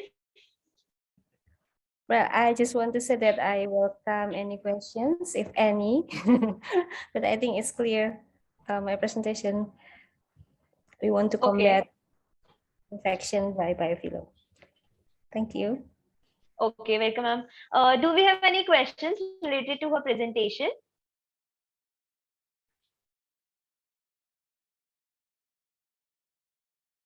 Okay, no queries. Let's move forward with the conference.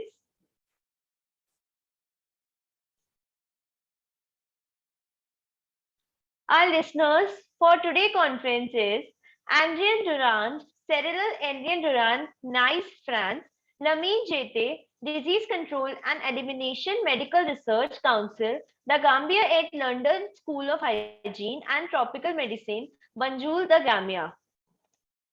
Andreas Berger, Medical Radio Service, Vienna, Austria, Lawrence Nandam, Turner Institute for Brain and Mental Health, School of Psychological Sciences, Monash University, Melbourne, Australia, Sandhya Kaler, Journal Practice, Royal Australian College of Journal Practitioners, Brisbane, Australia. Let's move forward with the team activity and photo session. Sometimes we miss the opportunity of connection and linkage with fellow participants of the conference. This team activity is to encourage interaction among all the participants. One by one, we will share the views and solutions on the topic of discussion, and also we will be conducting a photo session during the same. Our topic of discussion for today's conference is what is normal and what is different.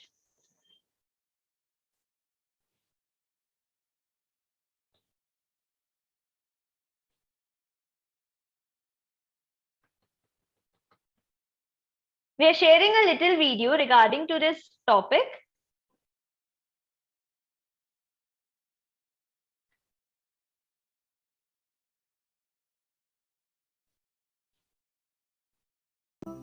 In 1945, two sculptures meant to represent the average man and woman in the United States went on exhibit at the American Museum of Natural History. Based on measurements taken from tens of thousands of young men and women, they were called Norma and Norman. That same year, a contest launched to find the living embodiment of Norma. Normal is often used as a synonym for typical, expected, or even correct. By that logic, most people should fit the description of normal, and yet, not one of almost 4,000 women who participated in the contest matched Norma, the supposedly normal woman. This puzzle isn't unique to Norma and Norman either. Time and time again, so-called normal descriptions of our bodies, minds, and perceptions have turned out to match almost no one. And yet, a lot of the world is constructed around a foundation of normalcy. So what does normal actually mean? And should we be relying on it so much? In statistics, a normal distribution describes a set of values that fall along a bell curve. The average or mean of all the values is at the very center, and most other values fall within the hump of the bell. These curves can be tall, with most values inside a narrow range, or long and flat, with only a slight bias towards the average. What makes the distribution normal is that it follows this curved shape. Normal doesn't describe a single data point, but a pattern of diversity. Many human traits, like height, follow a normal distribution. Some people are very tall or very short, but most people fall close to the overall average.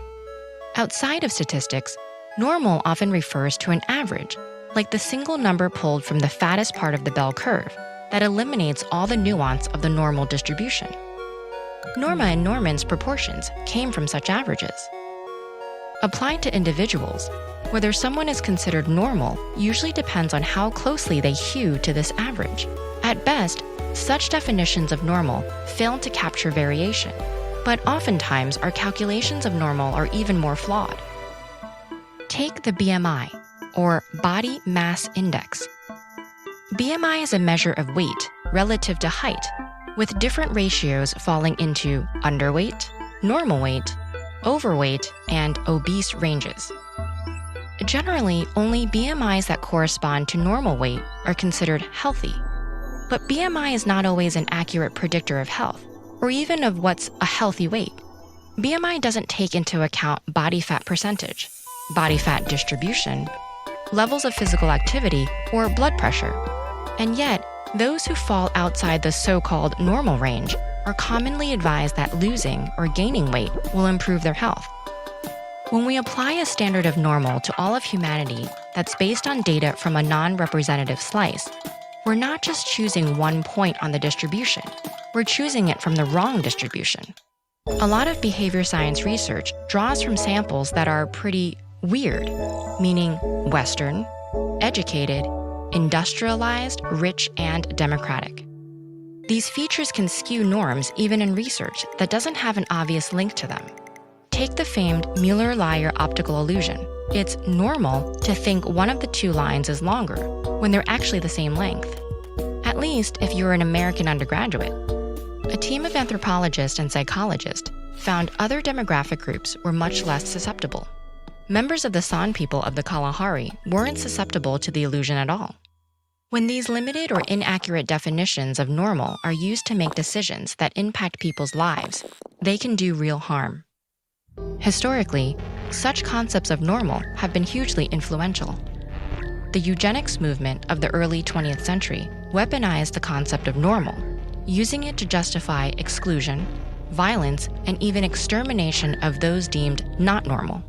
To this day, people are often targeted and discriminated against on the basis of disabilities, mental health issues, sexual orientations, gender identities, and other features deemed not normal. But the reality is that the differences in our bodies, minds, perceptions, and ideas about the world around us, in short, diversity, is the true normal. And speaking of deeply flawed systems of measurement, how much do you know about the dark history of IQ tests? Learn more with this video, or get the latest on an important debate. Should we get rid of standardized testing?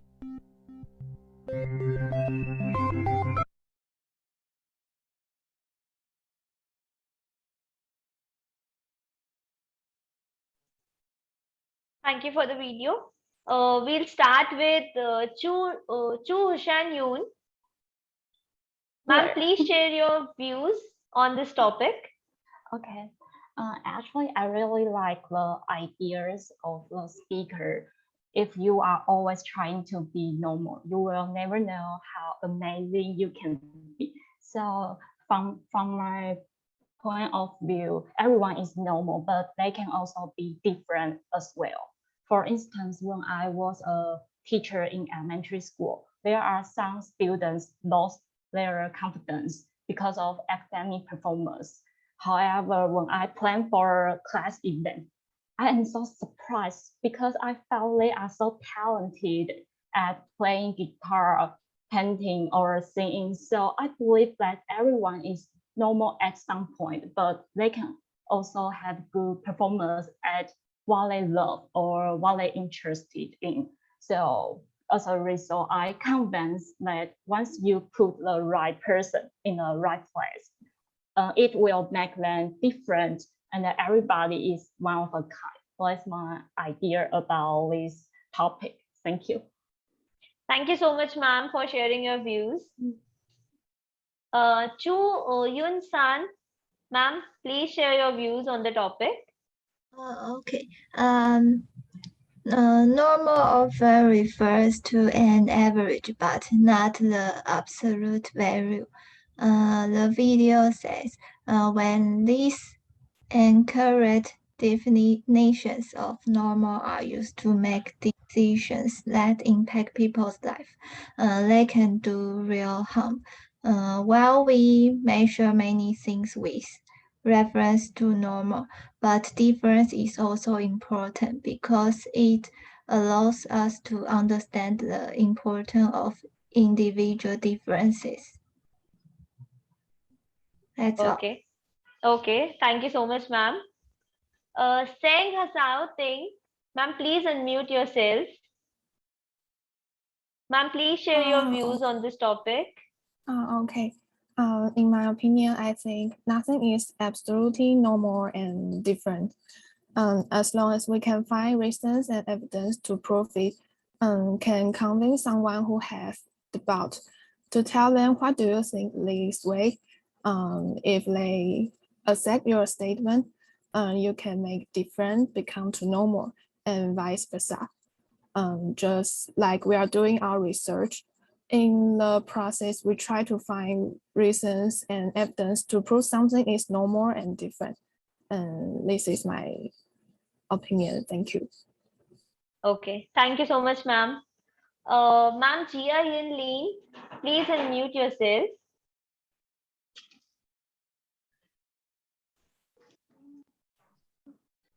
Ma'am, please unmute yourself. I think action likes to be normal like me. I don't want to be unique because I think if I'm were different, it let me feel awkward. It's my opinion. Okay. Thank you so much, ma'am. Dr. Stalis, ma'am, please share your views. Well, I think the video is more about social science and it's not my major. I have no opinion. Is it okay? Oh, okay, ma'am. No issues. Yeah, I enjoy listening the opinions of other participants. Okay. Thank you so much, ma'am. Sir Joko Surusu. Sir, please unmute yourself. Sir, we are not able to hear you.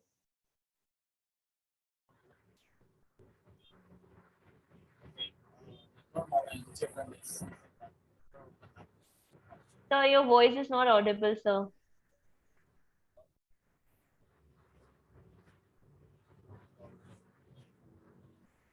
Is it clear enough? Yes, sir. Well, actually, normal difference and everything as well as I bring up a little bit with people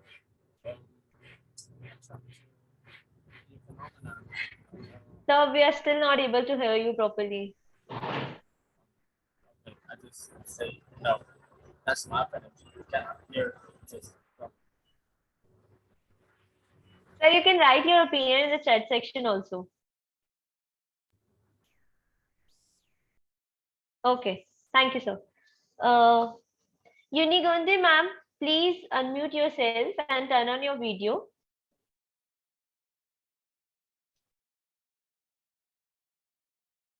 Okay, ma'am, you can just unmute yourself and share the views if you're facing some issues with the camera.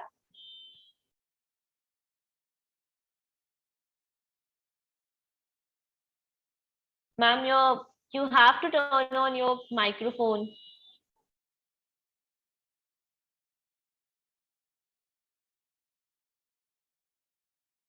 Okay, Nigandi ma'am is facing some technical issues. We have a new listener, Sir Lameen Jete. Good morning, sir. Yes, good morning from my side. Good morning, sir. Sir, the topic of the discussion is what is normal and what is difference. Can you please share your views on this? Yeah, actually, I also go by that. It's not my domain, but quite by looking at it, what is normal and what is have to deal with our social lives and our social belief. So, from my own understanding, definitely, yeah. Okay. Thank you, sir. I don't know if that makes sense, but that's. Sir, you have unmuted. Sir, you have muted yourself.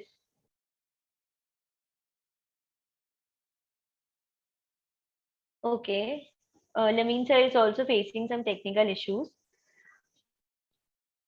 Thank you for sharing your views on the topic. It was a wonderful session with all of you. Let's move forward with the conference.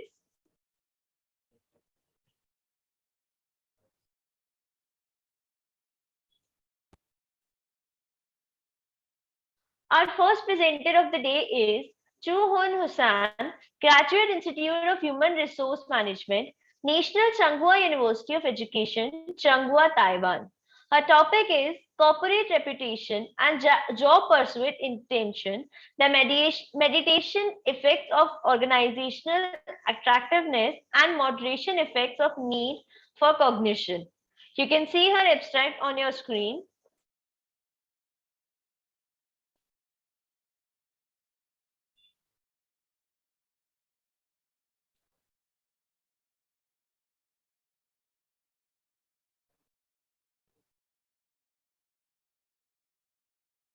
Let's see her presentation.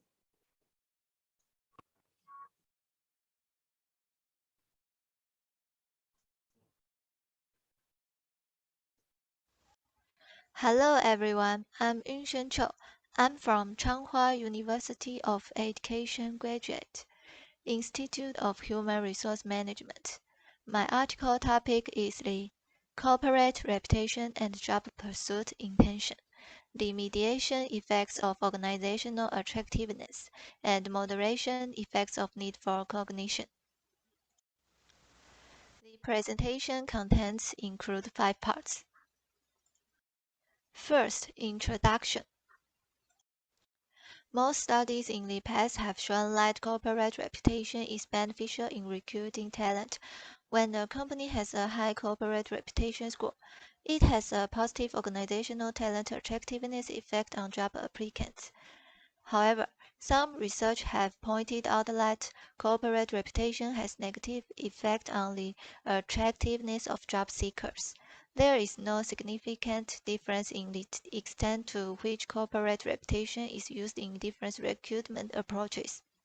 In addition, the preferred recruitment channels are similar, including staffing agency websites, corporate websites, and employee referrals.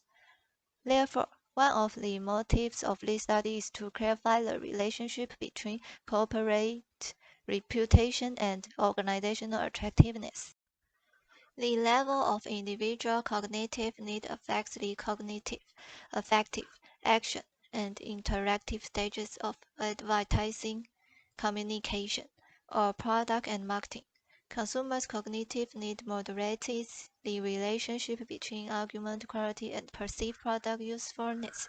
For example, the relationship between consumer cognitive need on argument quality and perceived product usefulness can have a moderating effect, as consumers with high cognitive need will find the product more useful than those with low cognitive need when the argument quality of product reviews is higher.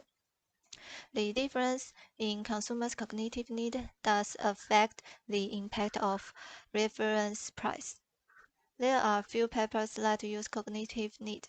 The relationship between corporate reputation and organizational attractiveness is examined by using cognitive need as a moderating variable. So clarifying the moderating effect of cognitive need between corporate reputation and organizational attractiveness is one of the motives of this research.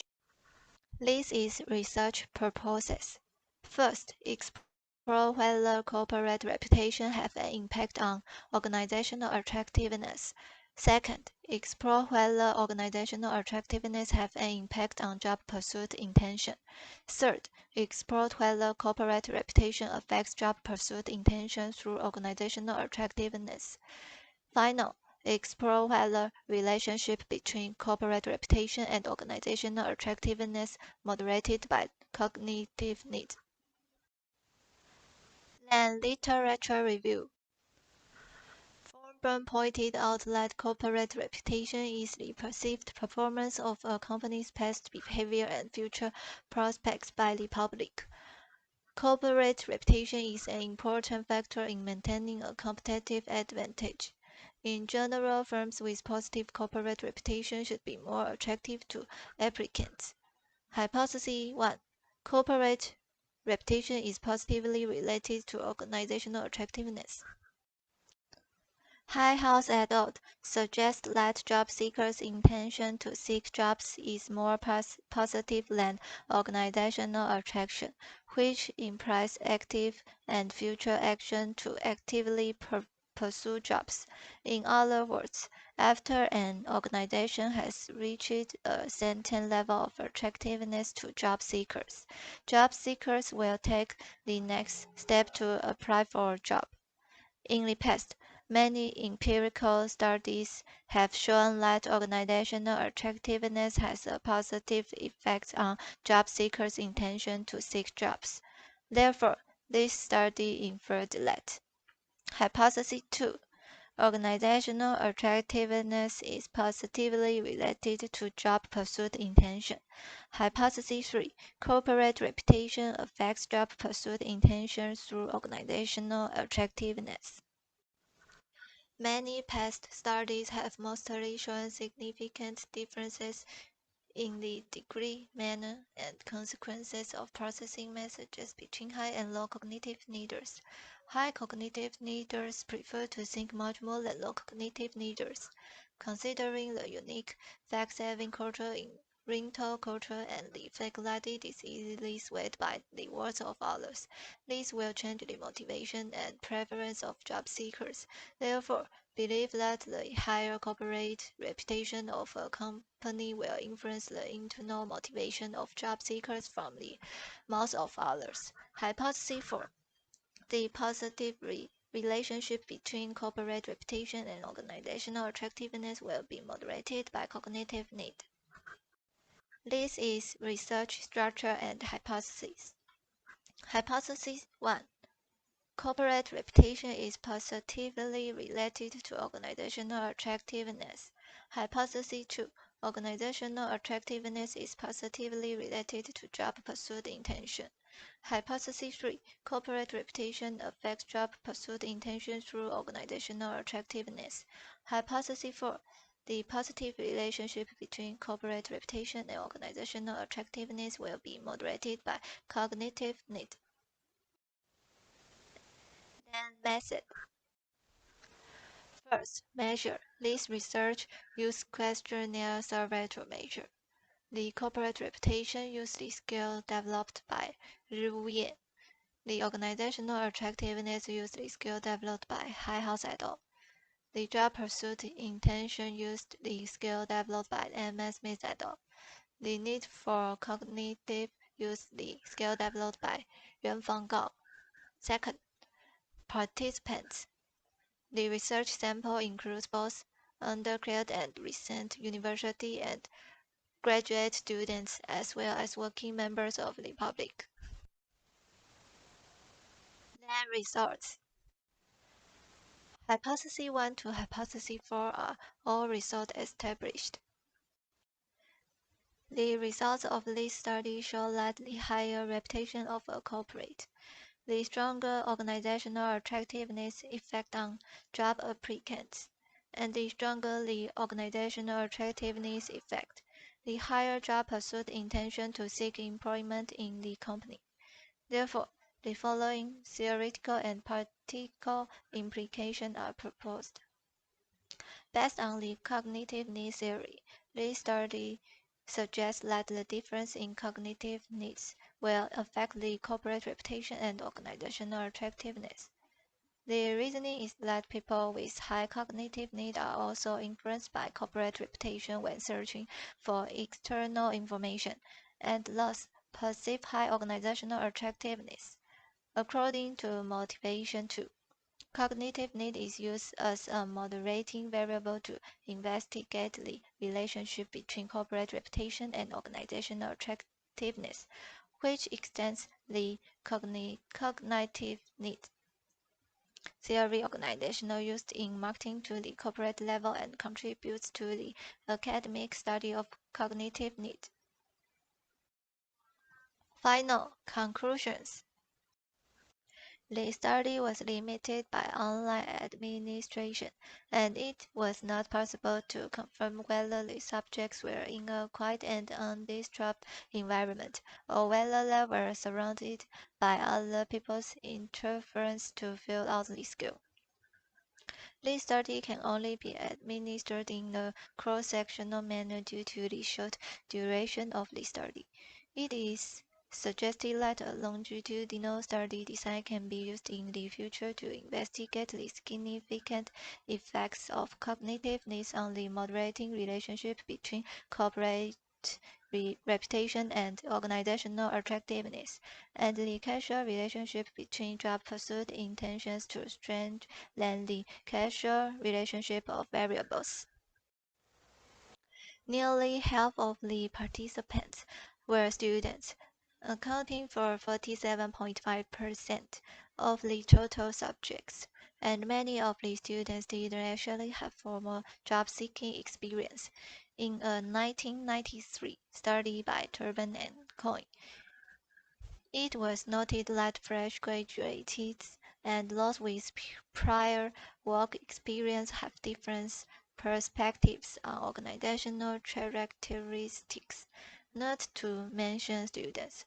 So it is impossible to generalize the results to those with considerable work experience. It is recommended that we focus on employees who already have a regular job in the future and use the company they work for to explore the results. There are many factors influencing job pursuit intention to find a job, but this study only examines corporate reputation and organizational attractiveness as attendants. It is suggested that the scope of the study could be expanded in the future, such as suitability, personal characteristics, or other actual job choice decisions, in order to contribute to the study of job search behavior of job seekers. This is the end of my presentation. Thanks for your listening. Thank you for the presentation, Hasao Ting Singh. Oh, thank you for the presentation, Hun Hussain Chu. Sorry, ma'am. Would you like to add something to the presentation? Okay, that's all for my introduction. Thanks for your attention and thank you for giving me an opportunity to be here. Okay, thank you so much, ma'am. Do we have any questions related to her presentation?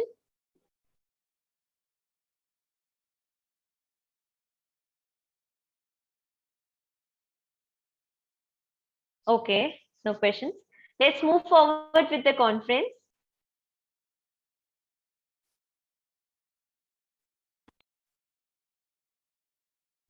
Our next presenter of the day is Xiao Ting Singh, Graduate Institute of Human Resource Management, National Tsinghua University of Education, Tsinghua, Taiwan. Her topic is Decisional Procrastination and Work Performance, Moderation Effects of Perfectionism. You can see her abstract on your screen.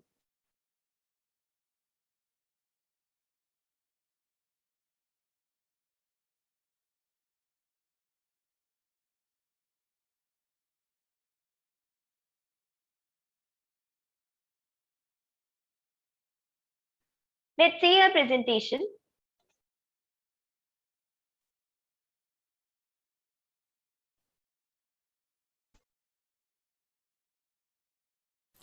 Hello everyone, I'm from Taiwan National Tsinghua University of Education, Graduate Institute of Human Resource Management. I'm Xiao Ting. My paper topic is Decisional Procrastination and Work Performance, Moderation Effect of Perfectionism. The presentation content includes 5 parts. Part 1, Introduction. First is research background.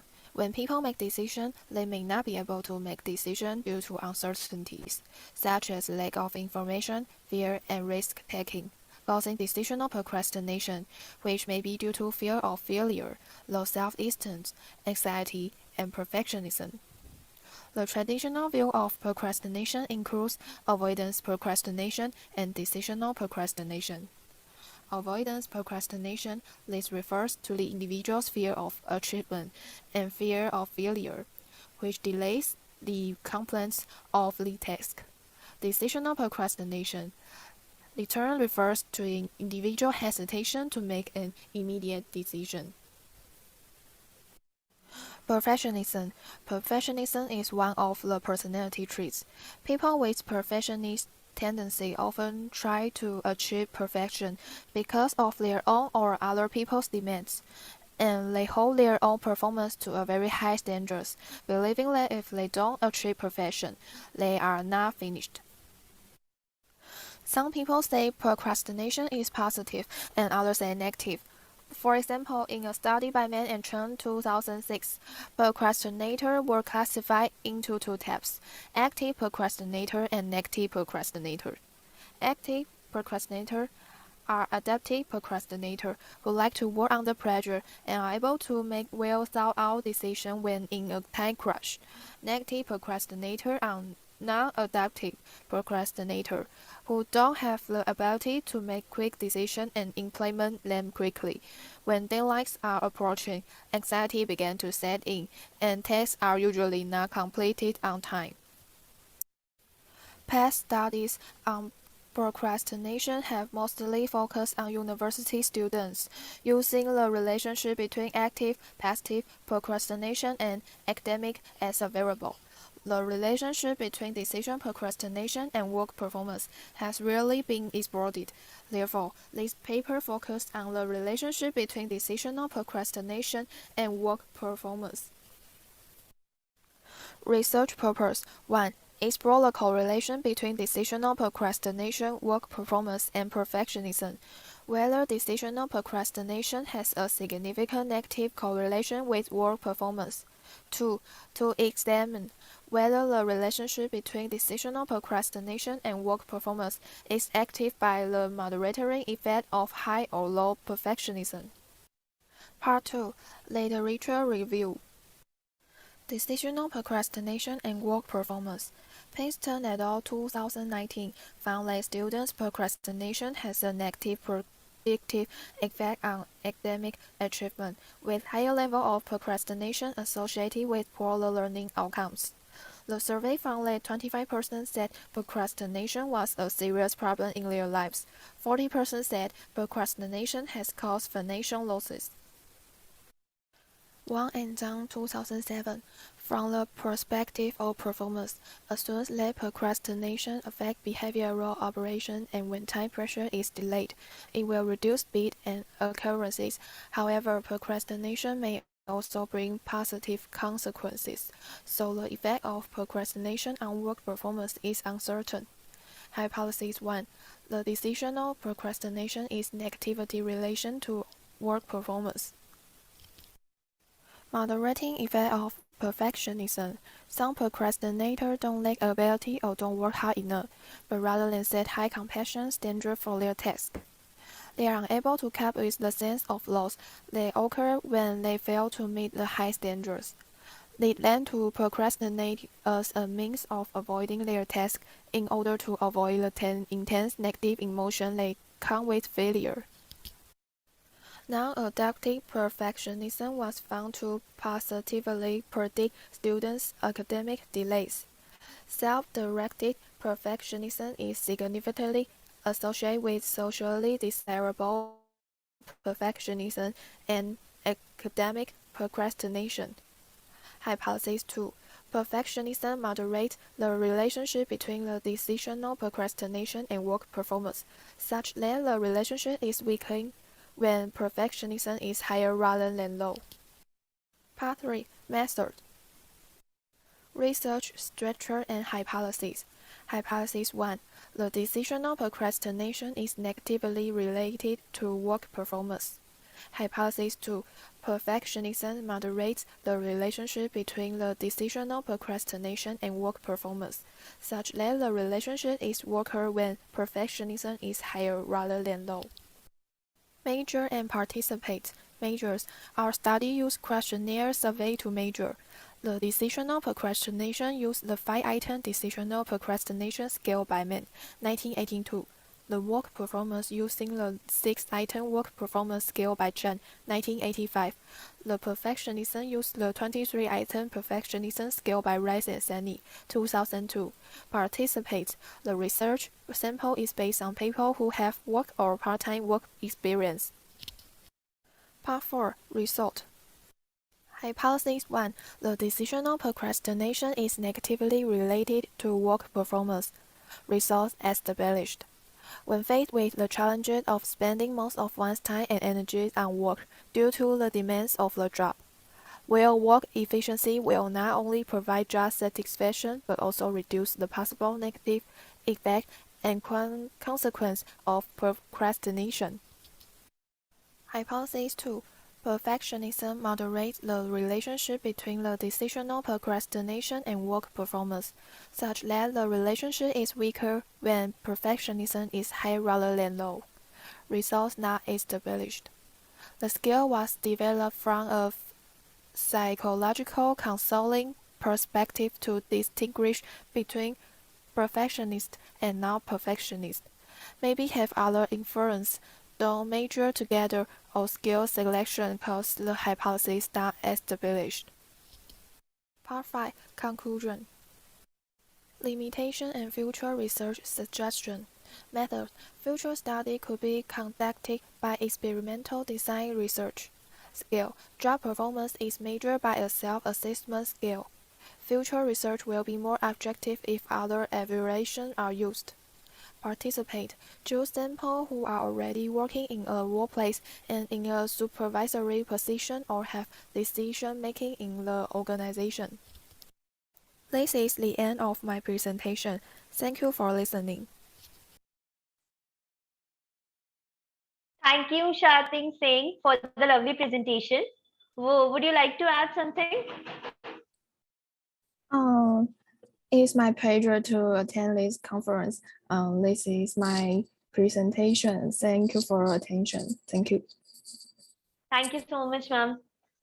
Do we have any questions related to the presentation?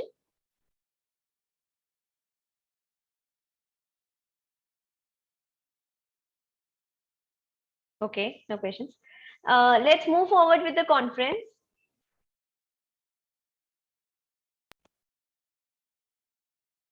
Our next presenter of the day is Shao Yun Chu, graduate student of Graduate Institute of Education, National Tsinghua University of Education, Tsinghua, Taiwan. Her topic is investigating the association among high school students, experience of cyberbullying, moral disengagement, and psychological well-being. You can see her abstract on your screen.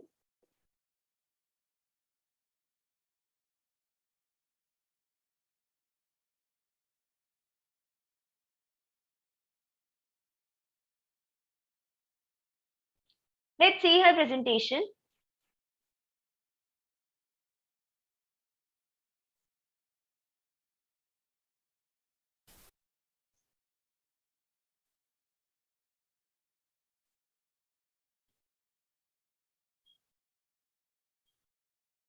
Gentlemen, my name is Zhu Xiao. Hello, ladies and gentlemen. My name is Zhu Xiaoyun, and my advisor is Professor Gongxin Yi. Now I am studying in the Graduate Institute of Education at National Tsinghua University of Education. Today I would like to make you a short presentation about my research.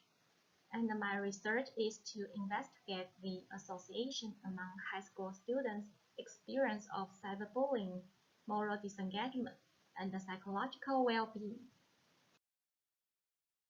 And here is my contents. I've divided my presentation into 6 parts. First of all, I'd like to talk about research background and the motivation. Secondly, I'll introduce glossary of terms. And thirdly is methodology. And then is expected results. Next is conclusion. And the last one is reference.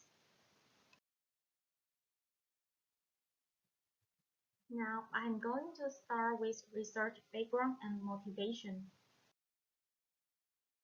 The COVID-19 pandemic has led to an increase in adolescents using internet, not just for personal use, but for education purposes as well.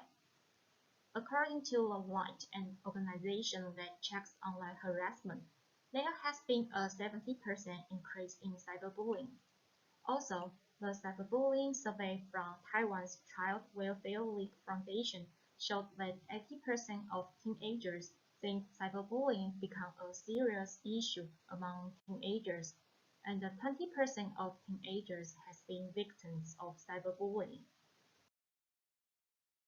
Also, in Kim et al.'s research indicated the behavior of bullying is related to criminal behavior and the other self-serving and the reckless behaviors. Baudry and the other authors also expressed that people who has been bullied online for a long time will suffer from serious psychological distress and social anxiety. Additionally, cyberbullying is not only affect bullies and victims, but affects bystanders. Witness to bullying are at a greater risk of alcohol and drug abuse. According to previous research and statistics, my focus will be on 3 categories of involvement in cyberbullying among high school students, and here are lists for research motivation.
Appearance of cyberbullying and the moral disengagement would predict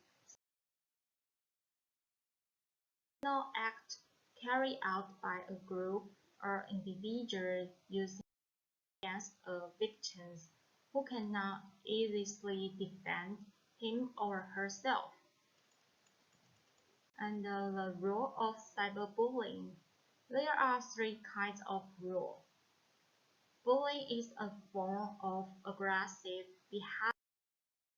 behavior in which someone intentionally and repeatedly causes another person injury or discomfort.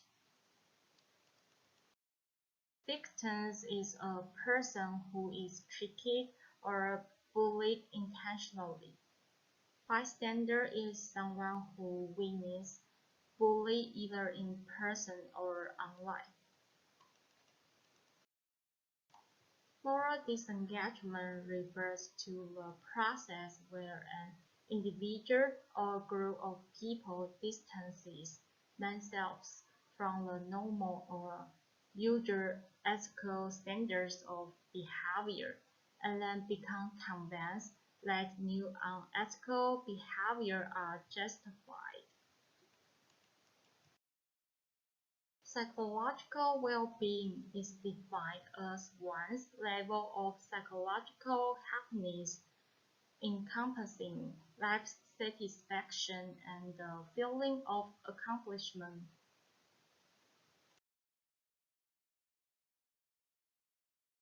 And next, I'll introduce methodology. First of all, data source.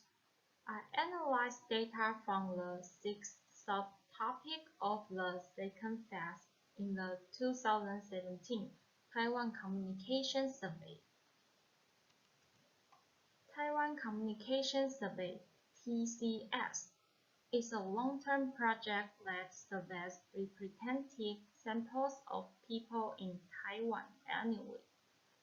Supported by the Ministry of Science and Technology in Taiwan, the TCS explores changes in Taiwanese media use.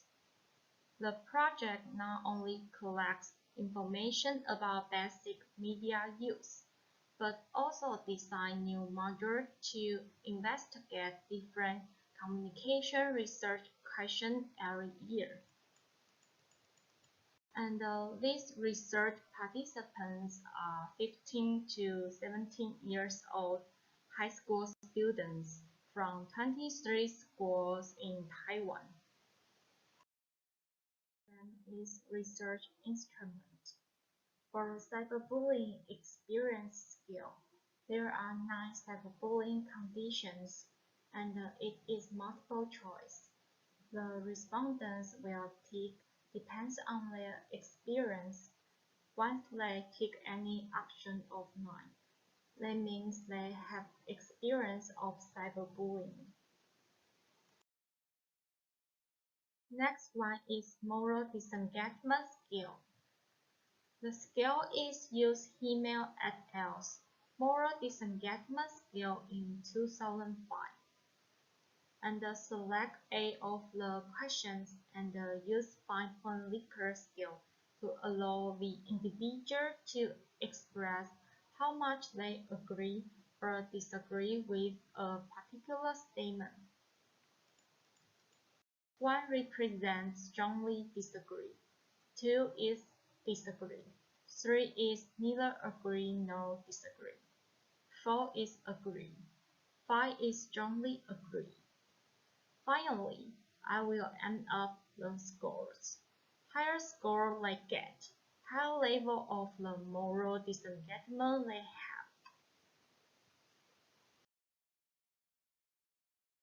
And the next one is psychological well-being scale. There are 4 questions about individual value, and it also uses 5-point Likert scale to evaluate. 1 is strongly disagree, 2 is disagree, 3 is neither agree nor disagree, 4 is agree, 5 is strongly agree. And also I will end up all the scores, and the higher score they get, higher level of psychological well-being they have.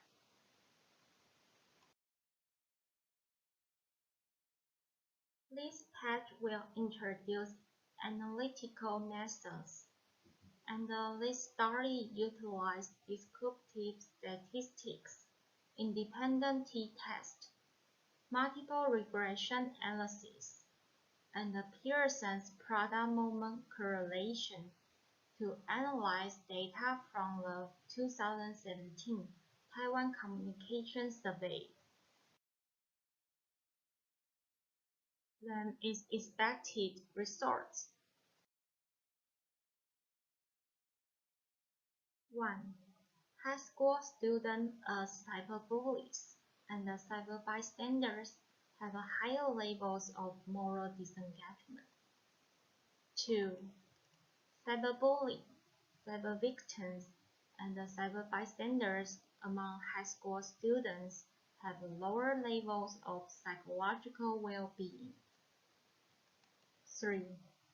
The experience of being cyberbullies, cyber victims, and the cyber bystanders have a negative association between moral disengagement and the psychological well-being. 4. The experience of being cyberbullies, cyber victims, cyber bystanders, and the moral disengagement would predict psychological well-being.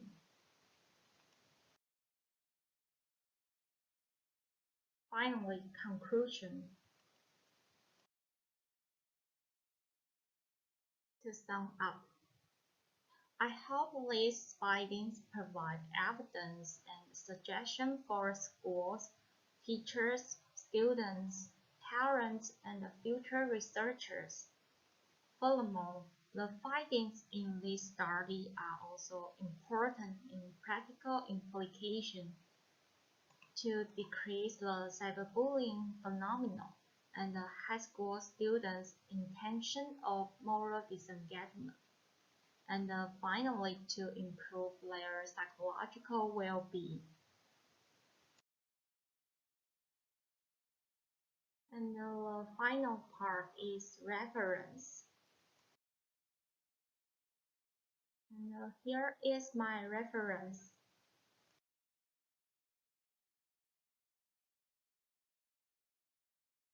This is the end of my presentation. Thank you for the lovely presentation, Chu Shayu. Would you like to add something to the presentation? No, thanks for asking. I have nothing more to add, and that's all my presentation. But if everyone have any questions, you are more than welcome to ask. Thank you. Oh, okay, thank you, ma'am. Do we have any questions related to the presentation?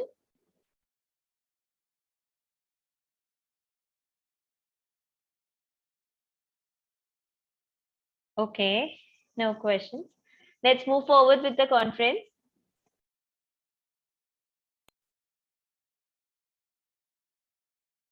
Our next presenter of the day is Asma Al-Azmi, Department of Construction Project, Ministry of Public Work in Kuwait, Kuwait. Her topic is Develop a Spatial Splitting Strategy on Land Use Data for Systematic Prediction Model Validation. You can see her abstract on your screen.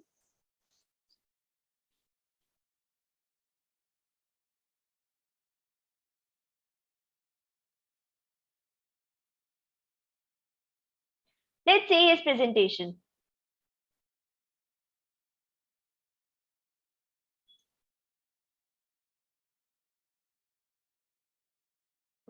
Hello everyone, I am Asma Al-Azmi. I am holding PhD from Civil Engineering Department from Virginia Tech.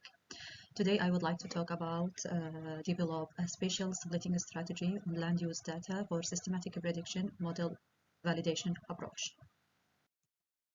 The presentation outline is about introduction, problem statement, research objectives, research contribution, methodology, study area, data description, modeling approach, result, contribution, and future works. So the contemporary information age has facilitated easier and cheaper access to remote sensing, environmental, and clinical data in big data form. Big data sets may come in somewhat complex data formats and types that are not readily usable in available epidemiological and environmental models. These new forms of data present new challenges to traditional study models. Accordingly, there has been a need to develop new methods and empirical models of analysis. Some of the developments include machine learning and forms of data mining that allow for collection of data in a reliable and scalable manner in the big data context. For instance, machine learning has been considerably used in epidemiology and environmental studies involving indoor and outdoor air pollution, while there are a range of algorithms that have been preferred for application in epidemiology, such as decision tree, K-means, support vector machine, and artificial neural networks. The field of air pollution epidemiology has been considered as a prediction based intended to discover knowledge. Spatial data mining, which involve extracting data on spatial patterns in a spatial database, is considered a knowledge discovery process that uses a prediction-based algorithm. In describing the spatial data mining approach, Kopersky in 1996 explained that dimensions of larger datasets tend to become even larger as geodata carries associated metadata to describe its various properties. Accordingly, there is a need to adopt spatial clustering. Machine learning algorithms designed for forecasting concentrations of pollution in spatio-temporal space can be applied in pollution monitoring. NIBS in 2014 observed that most land use regression models targeted a specific city. Studied by Bilin et al. 2013 and Ming and her group in 2015 reported that the performance of the model was subjected to autocorrelation and non-stationarily, which increased error in the models. In their report, for example, Bilin observed varying outcomes from land use model. Chen and his group in 2019 established decrease of the coefficient of the determination for fine particle concentration for nitrogen dioxide when cross-validation was applied, indicating that the model tended to overestimate. Also, in 2020, Dai and his group targeted that validation strategies are needed. He demonstrated the need by using nitrogen dioxide machine learning prediction model using both cross-validation and external validation. Now, the problem statement is the foregoing review indicates uncertainties in prediction models with high spatial resolution. The case calls for continuous improvement of existing models to improve the accuracy of such models. Accordingly, the current research proposed to use systematic approach to develop a more accurate model using complex machine learning clustering. Now, these research objectives include introduce systematic validation approach by splitting data spatially rather than the conventional randomly split. This will help to find out a more realistic sense model and integrating the spatial model that hasn't been done in a big problem with a spatial variable that changes in space. This research the contribution of this research is to use more sophisticated machine learning clustering and validation approach to develop more reliable model for multivariable patterns in the database. Also incorporate a variety of machine learning methods to produce more effective forecasting model. Finally, assess urban planning to promote healthy model choices. So in 2009, Han showed that the objective criterion used in the k-mean algorithm is typically the squared error function defined as total absolute error of all observation in the dataset E equal the summation of the point X of a specific element in a cluster Ci minus Mi, which is the representative object of Ci.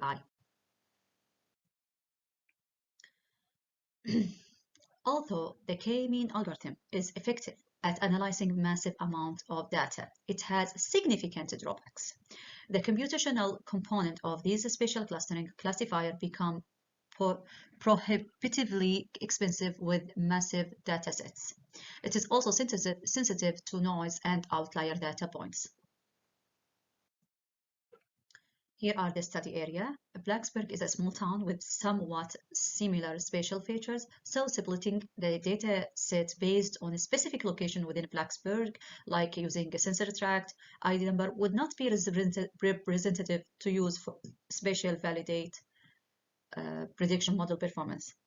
Therefore, the spatial variable, which is land use data and its transportation, were used to segment observational data and define the spatial split.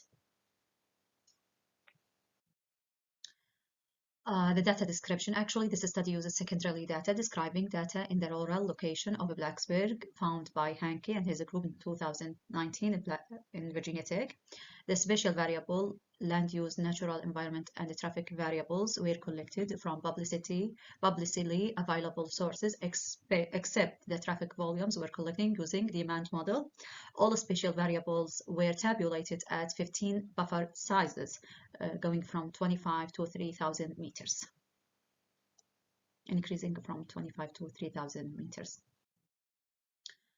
So the spatial data will be clustered using spatially using k-mean clustering algorithm.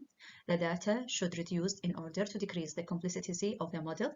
Some data reduction techniques were applied to gain the most important variable for clustering.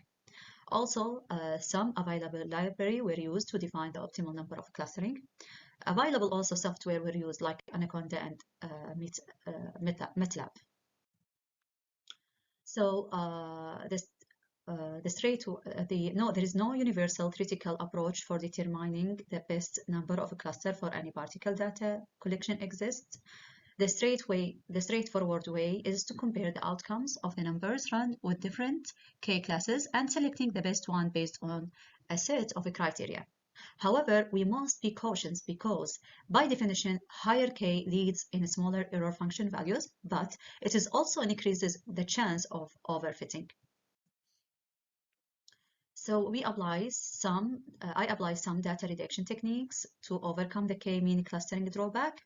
33 land use variable were reduced to be used for the K-mean cluster algorithm. The following 3 techniques were applied and the best one was taken. The first technique is the recursive feature elimination. The second is the principal component analysis, and principal component analysis after removing correlated features. So the recursive feature elimination, I used the yellow brick library to figure out the best representative feature. In this model, the lasso regression algorithm were defined used the recursive feature elimination. To apply lasso regression, the optimal alpha value should be defined. So from the same library, I used the same library to define the best alpha value. The main issue of recursive feature elimination is that it can be expensive to run. Therefore, one way to reduce the number of features, removing the correlated features, as we don't want highly correlated features in our data set because they provide the same information. The correlation matrix was therefore the correlation matrix was used to remove the most correlated feature from the data frame using the correlation coefficient above 80%. This step reduced the variable from 330 to 39 variable. Here is the output from the recursive feature elimination. So first of all, as I said, here I used the yellow brick library to define the best alpha, which was 0.16. This alpha were then used in the recursive feature elimination to define the representative feature. Finally, we get that we have 4 features. Finally, these 4 features were used in the K-mean clustering to define the were used on the we use elbow technique to find the most optimal K value, which is here 19 cluster. The second approach is the principal component analysis. So I use the sklearn library to apply the principal component analysis. This library is based on signal barrier decomposition for feature extraction. The figure shows that 90% variance covered by 25 principal component. Here we can find that 95 was covered by 25 principal component, and these components were then used to define the optimal number of a cluster, and here we can find that 28 clusters were found using also the elbow function. Finally, the same principal component analysis after removing correlated feature were used. I use the same technique for removing the correlated feature that's used in the first approach. Then I apply the principal component analysis. Here we can see that 90% variance covered by 21 principal component. These 21 principal component were then used to define the optimal number of a cluster, and we got here 23 cluster. So the result from I use the first approach. And the result from this approach shows that the spatial data can split area in different areas that are not belong the same location but share spatial characteristics. You can see here in the figure, it shows the resulting of split in a Blacksburg area from recursive feature elimination approach. And you can see here there is a green area that not belong the same location but have similar spatial patterns. And there is mixed here in the downtown area. The green reflects the area that's similar specification here in the downtown area, and here is in the downtown areas. So they not belong to the same location but have the same spatial characteristics. This approach can be used on a small town. Now, the conclusion and the future work, this work could be used as a part of applying machine learning algorithm in the land use data to systematically split the data from more reliable and stable model. For future work, it will be helpful to compare the difference of the performance between random and spatial splitting strategy. This can helping to overcome the model overestimating.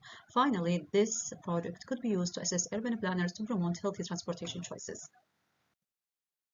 These are the reference. Thank you for listening.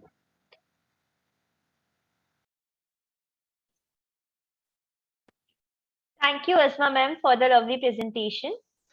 Due to her prior engagement, she is not with us in the conference. If you have any queries, you can leave them in the chat section and we will forward it to her. Let's move forward with the conference.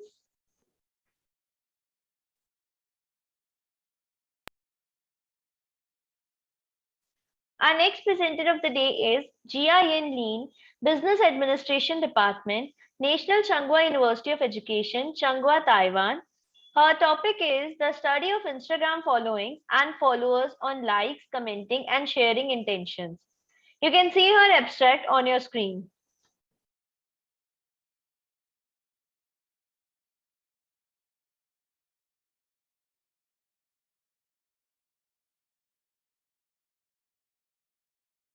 Let's see her presentation.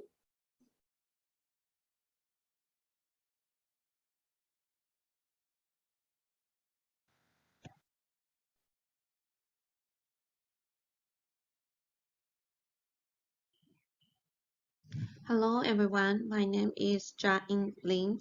I'm very honored to give this speech at online conference. The study of Instagram followings and followers, unlike commenting and sharing intention. I'm going to summarize some recent advances in this field of internet celebrity.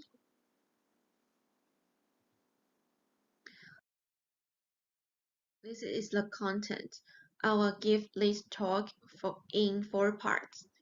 The first part deals with introduction, the second part concerns methodology, then the third part related to result, and the last part is conclusion.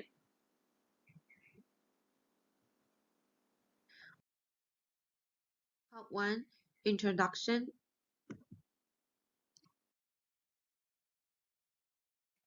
In this slide, I'm going to introduce the study background of my research. The development of social media along with emergency of internet celebrity has completely changed the way people who interact, communicated, and participated. Also, the company are aware of commercial use these social media influencer and more marketer use specific social media to endorse their brands. And there is a rapid growth on promoting product through internet celebrity.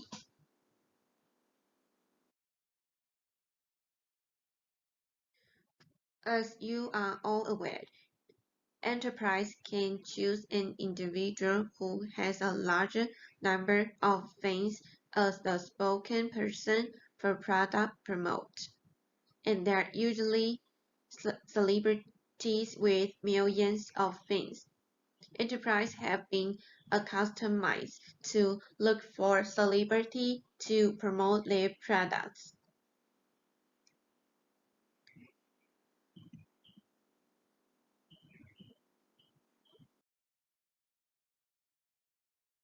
In today's, it's hard to ignore how these people promote and sell brands, especially on social platforms like Instagram. The main reason why these social media platforms are favored by people and become indispensable parts of life is that social media platform has a special interactive, which is also the biggest difference from general media. Such interactive leads users can meet strangers on such platform and interact with them, and can also build their own social network, and such social network has been shown to guide customers to what they may like product to make this exploration process more efficiency. With this widespread use of this social media platform, there has been emergencies of social influence who can bring consumer and more interactive experience as celebrity. People present themselves as ordinary approachable, and authentic personality, and they typically share their life's contents enthusiastically and interact with their followers. Such influencers